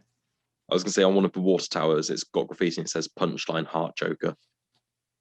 Ah. Nice. Good catch. Who's this mayor? Is he... Mayor Namaki, something like that. He's a character that's been around for a minute. I remember him from... His first appearance was... has he been around before the last year? Go ahead. I thought his first appearance was Detective 1027. Really? I thought this is a guy that's already been established. Oh, okay. Weird. He was the cop who got, his partner died in that. Oh, shit. It all ties together. Fuck. Okay, that makes sense. Then he got elected. He got elected mayor at the end of Tomasi's detective run. Right. Okay. All right, makes sense. You know what story in this I actually was surprised I wasn't that captivated by? Is it the Wonder Woman story? No, actually, I was gonna say it was the Jeff Johns story. Oh, the what? The Jeff Johns Stargirl story. I thought I was gonna be a lot more impressed with that. It was still fun. Yeah, it was fun. All right. It's Stargirl. That's what I expected. I wasn't expecting it. I mean, Stargirl at least is a fairly... I actually really enjoy when Johns takes on older characters and the old, whatever the hell the name of that team is. That's such an esoteric team. The Soldiers of Victory. The Soldiers of Fortune. Soldiers of Fortune, that was it. Nobody knows that fucking The Soldiers team. of 4chan? They all just spread Pepe memes. The 7 Soldiers of Victory, which is actually 8 people. 8 people now. Yeah, but one of them's a sidekick, so he doesn't count. But the other two, like younger kids, look like sidekicks as well. Dude, this team is old. This team is old. Yeah, we've got Green Arrow and Green Arrow and Speedy. Yeah, like old, like 5 original adults and like 3 kids. Yeah. These characters. 5 adults, 3 teenagers. Only 2 of those teenagers are part of the 7 soldiers. You got to remember that this is the point in comics when they were just like discovering how well sidekicks were selling because of like, Robin, obviously, and the way that they were trying to just pitch stories that were going to outsell Batman. I mean, the entire basis of Green Arrow was to try to be Batman. I mean, he was a rich dude who had a butler. The difference is that he had more of a lighter tone with a Robin Hood feel, right? And then Speedy shows up. They're in a suburb of Omaha. I was born in Omaha. I'm sorry. I'm a Cornhusker. Cornhuskers. Woo. Yeah. That's where my family's from. Mm-hmm. Nothing there, just corn. It's well, it's the birthplace of the telephone. No, I was gonna say punk, grunge. What? No, it's not. It's neither. It's the birthplace to neither of those. What are you talking about? There's a whole scene there. The whole scene of what? Rock and roll, man. I hate you. This King Midas just looks like a Joker knockoff. A little bit. I don't know. I'm very curious to see what this is going to be. I'm obviously going to pick up the Stargirl series. It's Jeff Johns. I'm not. Jeff Johns. All hail. I'm not. Well, you're a skank. You're a $2 hook. You know what? You're a 2-penny hooker. I want some change. Give me some change. Okay. What were the other stories in this? I can't remember anything else other than the. Oh, you know what? The Philip Kennedy Johnson Superman story was fucking prime. Oh, that was really good. I loved that. This makes me so excited. Spectre's saying, Spectre's telling Diana that John Kent's going to be a tyrant, that he can never be Superman. There's darkness. Yeah, and it's like, look at how he's going to kill this creature, but no, like he flies into it, he rescues it as a baby. He's experienced so much. I don't even know what the word is. Not really subjugation, but he's been tortured so much through his life. Yeah. I feel like they're probably going to try to make this into a potential, kind of like what they did with Damian Wayne, where it was like he was the worst Batman in the potential future, and then he was like the devil Batman in issue 666. Yeah. I don't know. It'll be a little bit tired to do that, but I'm interested to see how this is going to go. PKJ has been he has shown he understands the characters a lot. And he's willing to do very strange storytelling experiences. Like he has this character that can bend space-time. Like I love that. That's fantastic. Yeah. This guy's and great. It's not Mitch's Pitlick. I like Mrs. Pitlick. I like that. He's fun. Yeah. He's an old character. Sean, if you get the chance to, you gotta watch Superman and Lois. That show is ridiculous. The 90s. Lois and Clark. Lois and Clark. Yes, that one. Thank you. Yeah. Sorry. The Superboy series from the late 80s. Oh, no. So bad. It didn't last very long at all. Yeah, but Mitch's Pitlick is just like. I love him.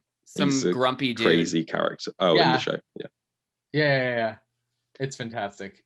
Didn't Smallville do him, and he was just like this weird, like foreign exchange student kind of thing. He's a foreign exchange student. He came in. He was like long hair. He had like a funny accent. Oh no, that's terrible. I don't. Yeah. That's so bad. Did you hear about the actress who played? Yes. Yes, we did. Everyone's heard about that. That's insane. That's all I think about when I think of Smallville now. Yeah. Oh, and the fact that he didn't fucking fly until 10 years later. Yeah, we mentioned the Nixon cult the other day, didn't we? When we were talking, was it for WandaVision episode or maybe last week's episode? The Nixon cult? The NVixen, whatever it's called. We were talking about cults, and one of you name dropped the cult she was part of. Oh, Nexium. Nexium, yeah. So that was Josh then, I think, because I was talking about it. Yeah, I forgot about that. I forgot that we talked about it, but now I remember. So we're all good. Yeah. I liked the Alan Scott story in this. That actually, I wanted to say thank you for reminding me. That actually, I almost cried. Oh, you like the Alan Scott thing? Who would have guessed that? Well, I hope if this gets if there's a story continuing this, I hope it's not drawn by Stephen Byrne, because I really, really like his art, but his Alan Scott just looks like Jay Leno. A little bit. I was a little confused at first because I thought this was Spectre narrating, and I'm like, oh, Spectre's right there in the Justice Society picture. Yeah, that was a little weird. This is what happens when you have multiple writers on something, right? So this is the third time they did a good job of like coloring the speech bubbles, but I still was lost for a split second. So this is the third time that Alan Scott has been identified as a gay man. The first time was with Earth 2, then the second time was with the 80th anniversary issue, which was also written. It was heavily hinted at in that. I don't think they actually came out and said it, did they? No, they did, because he went and visited his lover's mother. But did you know that being gay and being in the closet is the same as struggling between the light and the dark? Fuck you. That's what the guy says. I know. I thought I was the only one struggling between the light and the dark. You interrupted the whole thing, and then you're just like, let's just interrupt with a quote directly from the fucking thing. This addressed something that I said many months ago when it was probably on the previous podcast, where I said I didn't want them to make him gay if it's going to erase these two characters from history. Yeah, okay. But the fact that they've made it I have hidden who I am for so long, I thought it was quite a powerful moment, and like going forward, him living his life. He's like, I've had good friends over the years. Friends, which is a code for butt buddies. Thank you for translating. Yes, you're welcome. As a bi man, I'm letting you know. You are a code switcher. I'm code breaker. I am the code breaker. Welcome to my show. I don't know why I had to give you a little bit of my sassy head, but I had to now. All right. Yeah, and we also get in the Green Arrow story, Roy Harper is alive again. Yeah, that was weird. Can I say something about this? No. No. Yeah, you're not allowed to talk. So Green Arrow and the Black Canary are talking. They always find each other. Yeah. He's richer than Batman now, and she's like, if I ever cared about that, I would have called myself the Bat Canary if she cared about Batman. But she's the Black Canary, so she cares about the blacks. She's not the Green Canary. Like if she whatever canary is what she cares about. She's the Green Canary, and she becomes Green Canary in Deceased. Yeah, she does, doesn't she? Yeah, that was a weird quote. Who wrote this issue? That part? Sorry. Josh Williamson. That was a weird writing choice on his end. I get what he was trying to say, but it just didn't come across all that well. Yeah. I like him as a writer. That was just a weird choice. I don't know. I think it was very odd Williamson. I think you're right, because it's Alex Maleev doing the artwork. Yeah. Thinking that's an interesting choice. But yeah, because he died in Heroes in Crisis, and now he's just back, and he doesn't know why. Dude, all of these characters all fucking die and then come back. Eventually, everyone's dead. I mean, who hasn't died at this point? It's easier to keep a list of who hasn't. Thank you. Booster Gold. He died. When? Oh, yeah. I don't remember. I don't know. I just found out the other day Booster Gold is a Dan Jurgen creation. Yeah. Yeah. So he can that's why he appears in all these Dan Jurgen comics I read. He can just bring him in whenever he wants. Yes, because he brought him back in the Action Comics run in Rebirth. And he also brought him in the Generations. Yeah. He brought him in at the end of Batman Beyond. Oh. Dan Jurgens really loves Booster Gold. Well, I mean, to be fair, he's a cool character. Yeah, he is really cool. He's one of Jeff Johns' favorite characters. Yeah, Jeff Johns had a run that I haven't read, but it's on the list. Booster Gold? Yeah, Jeff Johns has done a Booster Gold run. I think it's about 18 issues. You're lying. I promise you I'm not. I will hunt you down. It was about 18 or 20 issues. Google it. He does such short runs sometimes. I hate it. I think he appears ended on a cliffhanger. All-Star Western. He brings Jonah Hex into the modern times. Jonah Hex time travels to modern day Gotham. You know what we're never gonna get? Ever. We're just never gonna get it from fucking Jeff Johns. we're never gonna get the Atlantis War storyline that he's promised us for like 7 War or 8 of the Seven Seas. Yeah, that. Never happening. Yeah, every time a new writer's taken over Aquaman, he's like, "Oh, we're working on it together. It's coming," and then it didn't. Never happens. Rise of the Seven Seas. That's what it's called. Fucking what the fuck ever. It's called It's Never Gonna Happen is what it's called. Yeah. It's called In Your Wet Dreams. He got too busy. Yeah. He got too busy. He did 20 issues of Aquaman and then hopped off. He was doing Justice League and Rebirth and movies. I want him to stop doing the fucking movies, especially now. He also took over Superman. Yeah. So for this Batman, Bat family stuff that's going on in here, they run through all the different characters. Each person gets like a panel. Is this all stuff that's covered in like the future state? Is that where they're at this point? Or is this something happening before future state? Future state set in the future. This is in the present. Yeah. Okay, but they talk about like the magistrate. So this is stuff that's going to lead up to that. Yeah. So we basically seen the end goal of what the magistrate will do, and like then we're building that story. So, but Batman is, a masked vigilante that's illegal right now. So where did that part start off? Where's that coming in from? That's tied into the end of Tomasi's Detective Comics run, where this new mayor came in and he was like, "No more masks." And that's the Saint guy. Oh no, the mayor was the guy with the eye patch. Mayor Nakano. Yeah, eye patch man. Because he got injured in an attack by, I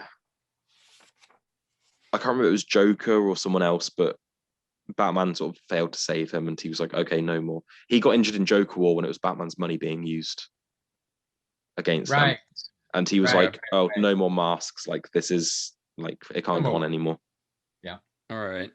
Can you tell me what's going on with a couple of these people? Like what's going on with Penguin and Clayface? Like why are they relevant here? Clayface had a small, remember, because he's been like kind of floating around in the water from this. He's been living in the sewers, I think. I don't know what's going on with Cobblepot. That was weird. Who's the redheaded lady with the gray streak? I do not know. No idea. Okay. Yeah, that's a character that's probably just now created for this. All right. Yeah. I definitely haven't seen her before. The Clayface thing that's going on, I think it has to do with the Tynion run, correct? With the Detective Comics? Yeah, because Clayface died in the Tynion Detective Comics run, and then like the last page of his run was like Clayface getting in a car. So maybe he's just been hiding out again? Like, that's what I thought. Yeah, he showed up in the end of King's Batman, and I think he showed up in a few other things here and there. Like randomly. Yeah. Okay. I still really don't like this Jason Todd costume. That's the one where he's got the M95 mask. Yeah, exactly. Red. Looking like Scorpion. Yeah.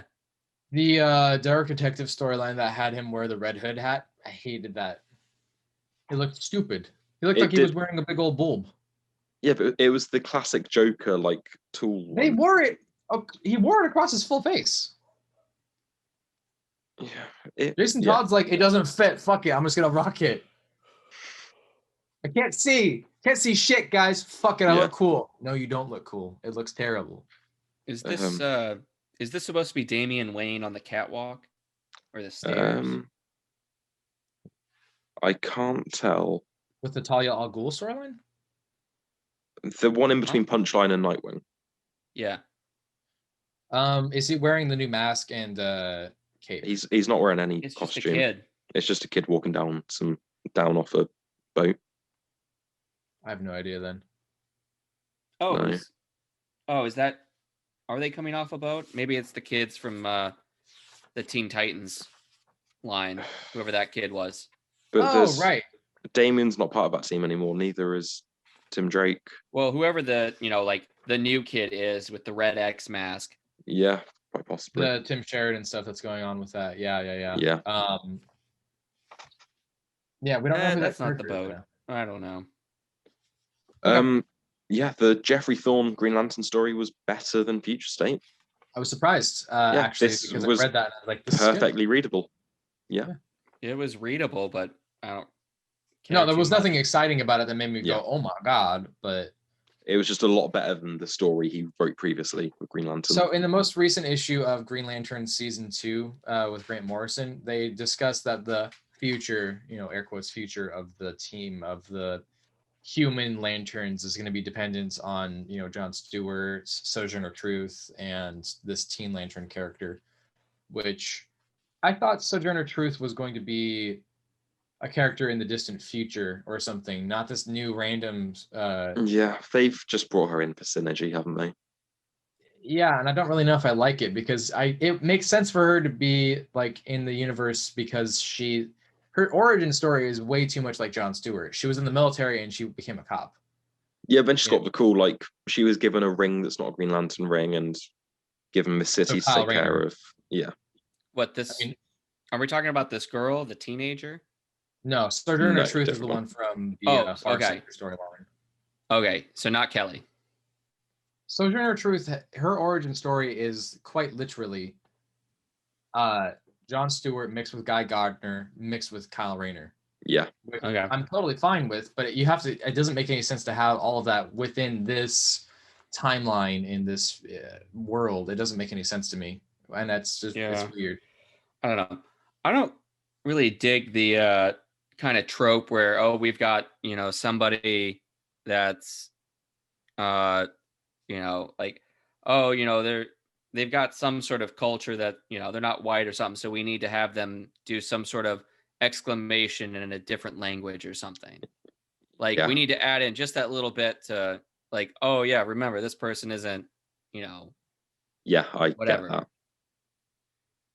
Where they say something in their native language. Like me osteo. Yeah. Mm. Yeah. If you're an Australian, you go crikey. Or England, bloody hell. But like that's the extent of showcasing. That's the extent of showcasing their culture. Like nothing else. Absolutely. Before or after. Yeah.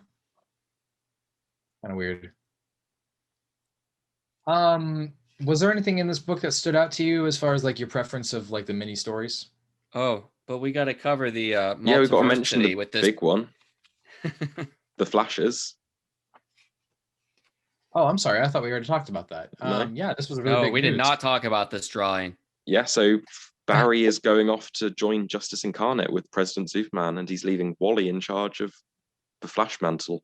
Yeah. Mm-hmm. President Superman is from the Multiversity storylines, right? Yeah. Mm-hmm. Yeah. What's his name? Calvin Ellis. Yeah. Okay. Is this the totality, this spaceship tower thing they have?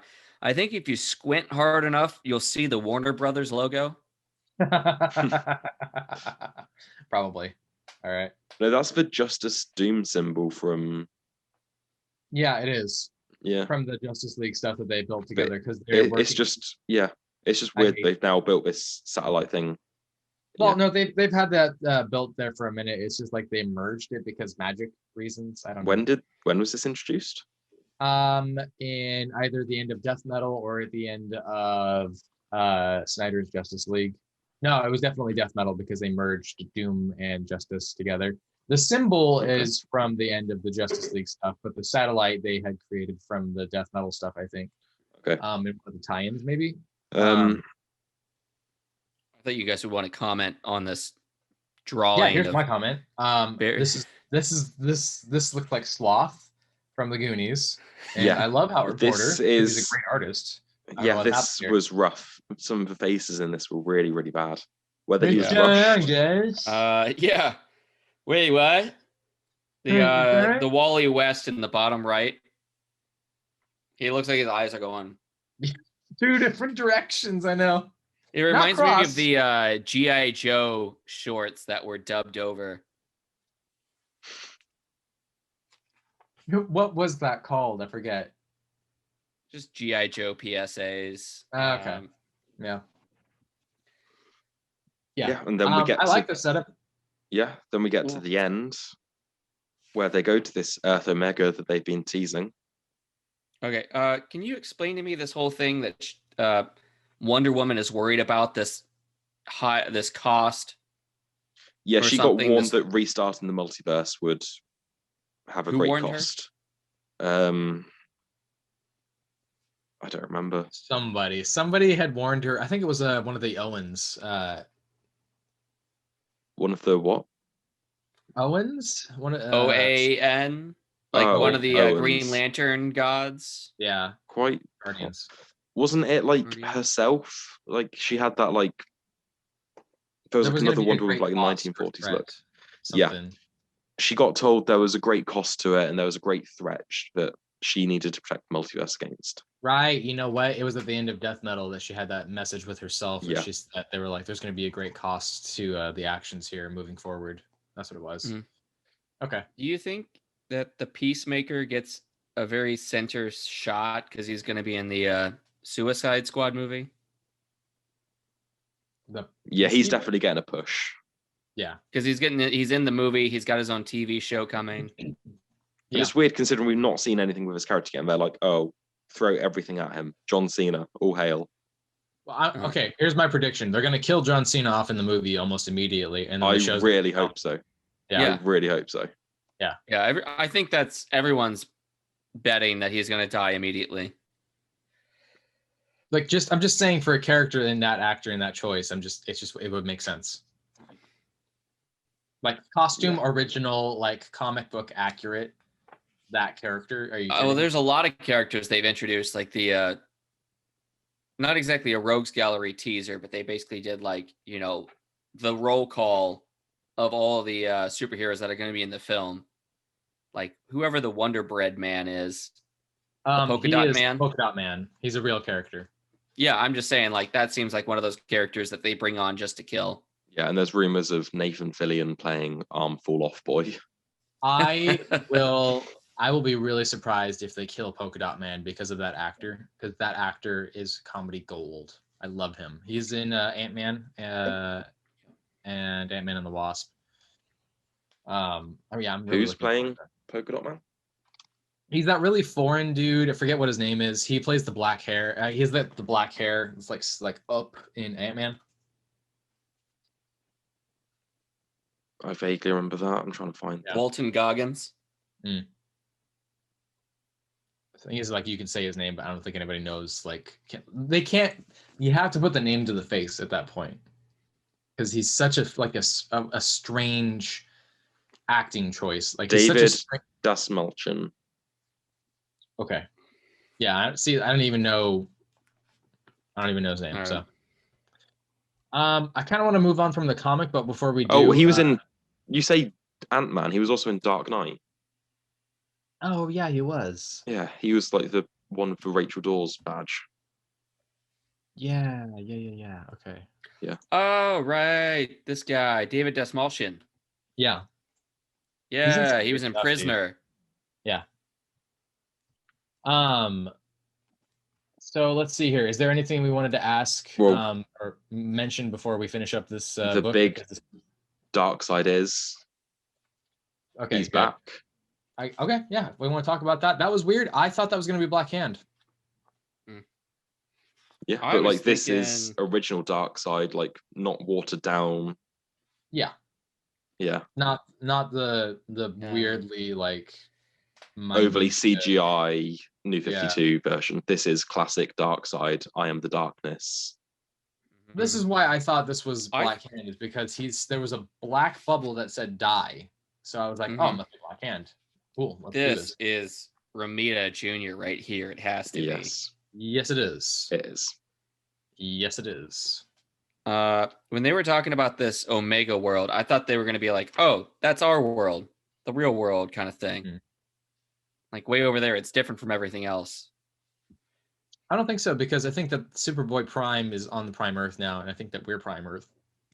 Yeah, another kind of thing. They've rebuilt the multiverse, the omniverse, so many times whatever. At this point. I know. Yeah. Is this all of these comics listed at the back? Yeah, it's just sort of like all the new wave of stuff.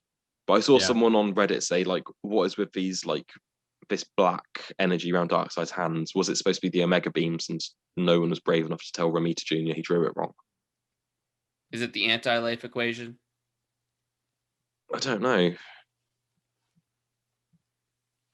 It's weird because normally he's got like the red eyes with like the little like. All right. Yeah. Yeah, I mean, he does have the red eyes in tradition, but I mean, he definitely is like he's using the the equation, I think. Yeah. Anti-life.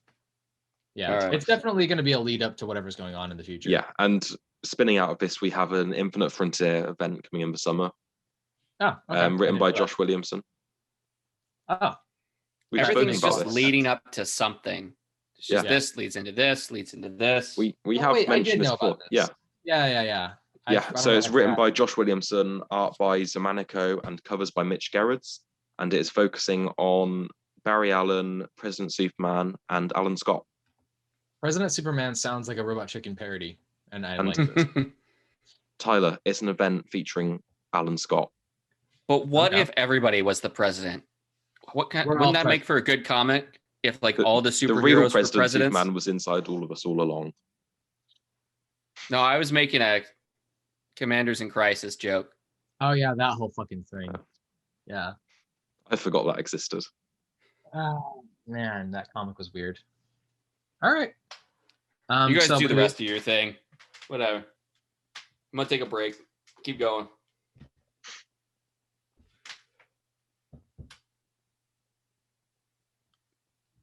Okay, now he's gone. Oh, Ty went off? Oh, no, he went. Just two more things to briefly mention. We had Batman 106, which is the start of the new arc, and it was cool. The artwork was phenomenal. Yeah. I loved this. It was fantastic. Yeah. And we had the Robin backup as well by Williamson that I also thought was good. Mm-hmm.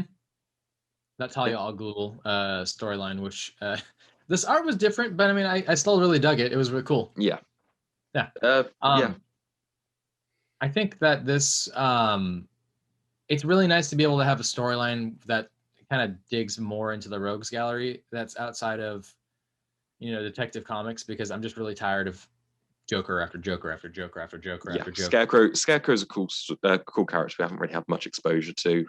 At all. I mean, he's had a movie and a video game, but yeah, in the comics we haven't really had like a big Scarecrow story. It's been like 40 years. Yeah. Like I know I'm being really Halloween.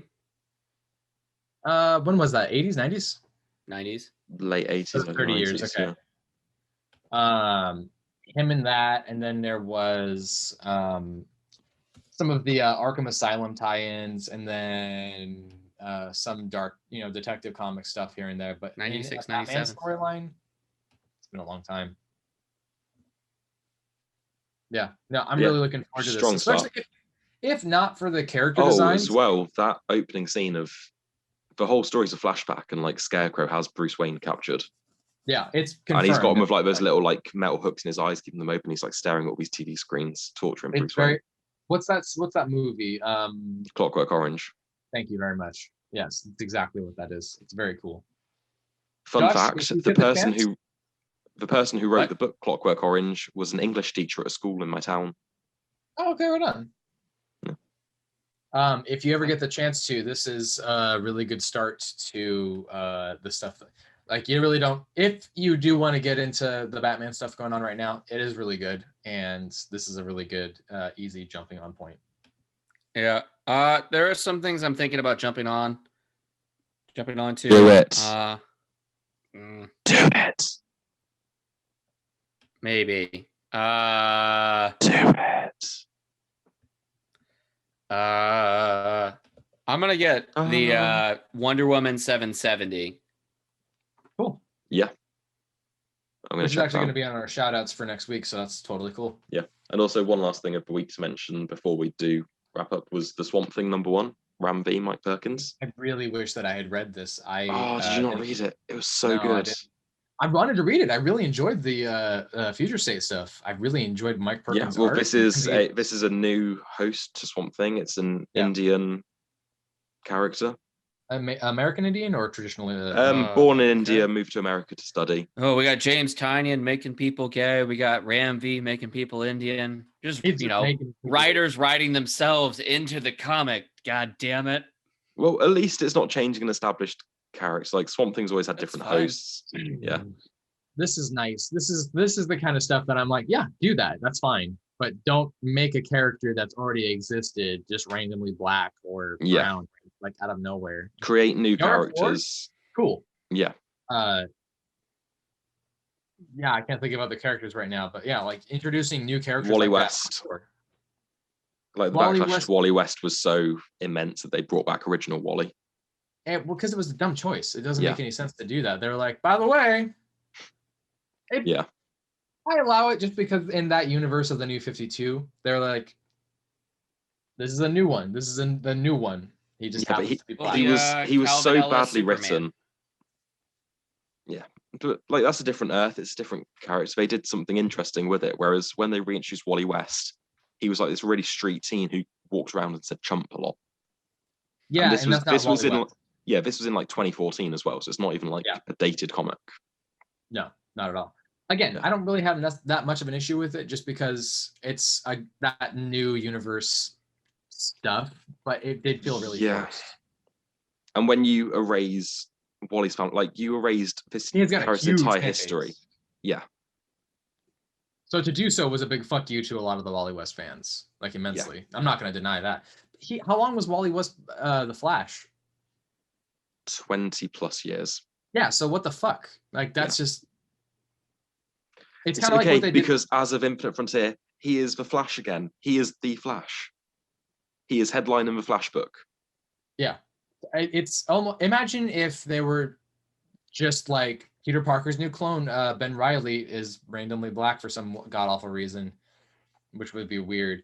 And then they're like, oh yeah, by the way, those 10 years that he was Spider-Man doesn't count at all, and everything gets just retconned. A little bit of a mutation in the cloning process. You know what was great was the Ultimate Spider-Man Spider-Woman clone thing that they did. That was cool. Right. I liked that. I'm aware of that. I think at this point we can wrap up for this week's stuff, but I am going to read Swamp Thing. I'll try to buy that as soon as possible. Do it. Do you want to talk about what's coming out next week? Yes, we've got a few interesting things starting out next week. So we've got Carmen #1, which is an image book by Guillaume March. We've got Proctor Valley Road from Boom, which is a Grant Morrison comic. I did send this to the chat in the week or last week and said Grant Morrison. I remember that now. That's why I was saying I'll check it out. Take a little looky-loo at the comic shop, see if I want it. Looky-loo. Thor and Loki Double Trouble #1, which it's got a fun artist on it. Guri Hiru's a very cartoony artist, and I think it'll be a fun book. Cool. Yeah, I think my wife's gonna read this one. What? Your wife reads comics? Yeah. Keep her. We've got Rorschach #6, and then a few new things starting at DC. We have The Joker #1, Batman Urban Legends #1, Superman 29, and Wonder Woman 770. Mm-hmm. All of which I will definitely be reading. Yeah. We have the last Wolverine Black White Blood. Okay. What creators are on that? For this one, it is going to be Stephen S. DeKnight, Kelly Thompson, Ed Brisson writing. Art by Siqueira, Kirk, and Randolph. Okay. I'll give it a go if I get time. Excellent. All right. Well, on that note, I think we're going to do a wrap up. This one was a pretty simple week for us because there was so little news coming out, and how did this take so long when we only had 6 issues? Because we started close to 5. We started about 4:40 or so. So this was only just over 2 hours. Probably the shortest one. Yeah. We also had a pretty long discussion about a little bit of the industry. So, I mean, it kind of makes sense. That's true. Yeah. I mean, considering we would be breaking down 45 minutes and then 45 minutes for, whatever. Yeah, true. So 45 minutes. We try. I'm 3 really hours. am gonna start timing us because like I know what we need to be better about this because people have the attention span of a goldfish. Okay, in the YouTube videos we have all the timestamps so people can jump to what they want. So good.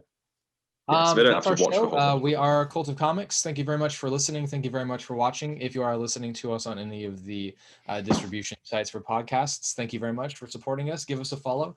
We are found on Spotify, Breaker, Stitcher, Google Podcasts, Apple Podcasts, all the podcast stuffs. Thanks to Anchor.fm. Anchor.fm is the easiest way for us to distribute our podcast for free. And in fact, they look for sponsors for us. Thankfully, Anchor.fm is sponsoring us right now. And I'm looking for Tula Mic to sponsor us as well because I'm really into this microphone. I just really man. They're not paying us, so don't promote them until they pay us. Too late. I'm going to promote it right now anyways. Tula Mics. It's fantastic. It was this little Indiegogo campaign Kickstarter thing that I did, and I finally got it. It is choice. Really crisp quality, too. Cult of Comics can also be found on YouTube if you are watching us on there. Thank you very much for watching us and giving us a chance. If you would do us a favor of please subscribing to us, smashing that like button, fucking that subscribe pin, doing whatever you got to do and give us that share. Most important thing, though, is if you do want to support us and you like what we do, give us a like, give us a share, but most importantly, give us a $1. And you can do that by going on to patreon.com and checking out Cult of Comics podcasts or just Cult of Comics. You'll find us really easily. For the $1 or level higher, just a Patreon subscription, you can tell Sean your deepest thoughts about like things that you had like wanted to do when you were a kid that you weren't able to do when you grew up because you realized that life is meaningless. Tell us why the latest Star Wars trilogy is the best trilogy. Exactly. We'll listen to you.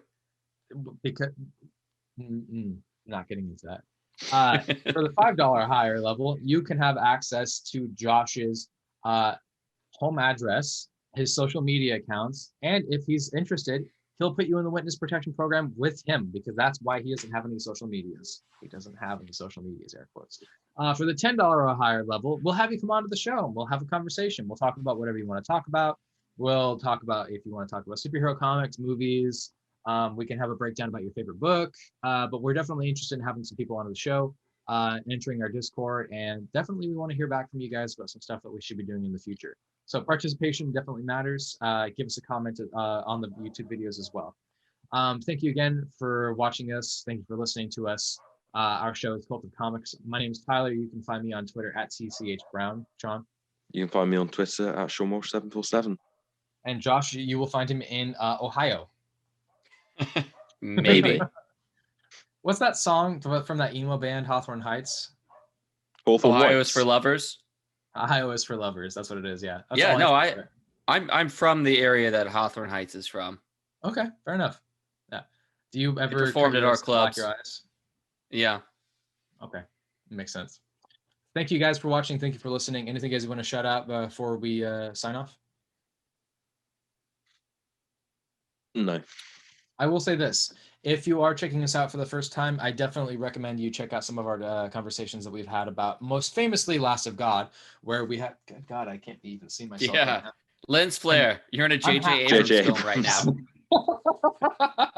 I'm looking at myself in the video right now. I'm like, I can't even concede about how pale I am right now. If you, what was I just talking about? Last God, that's what it was. It's going to be our most watched video that we have on YouTube right now. We just broke over 7 million views. Thank God, but no sponsors yet. What the fuck, man? You can also find our special bonus episodes on WandaVision, where we did a weekly breakdown about the episodes that came out and a discussion about some of the comics. We also just did an Avengers Disassembled episode. Definitely check that one out. It goes a little long, but it definitely is worth it because it's one of the more casual conversations I think that we've had. Thank you again for checking us out. All hail, stay healthy out there, and have an awesome rest of your day.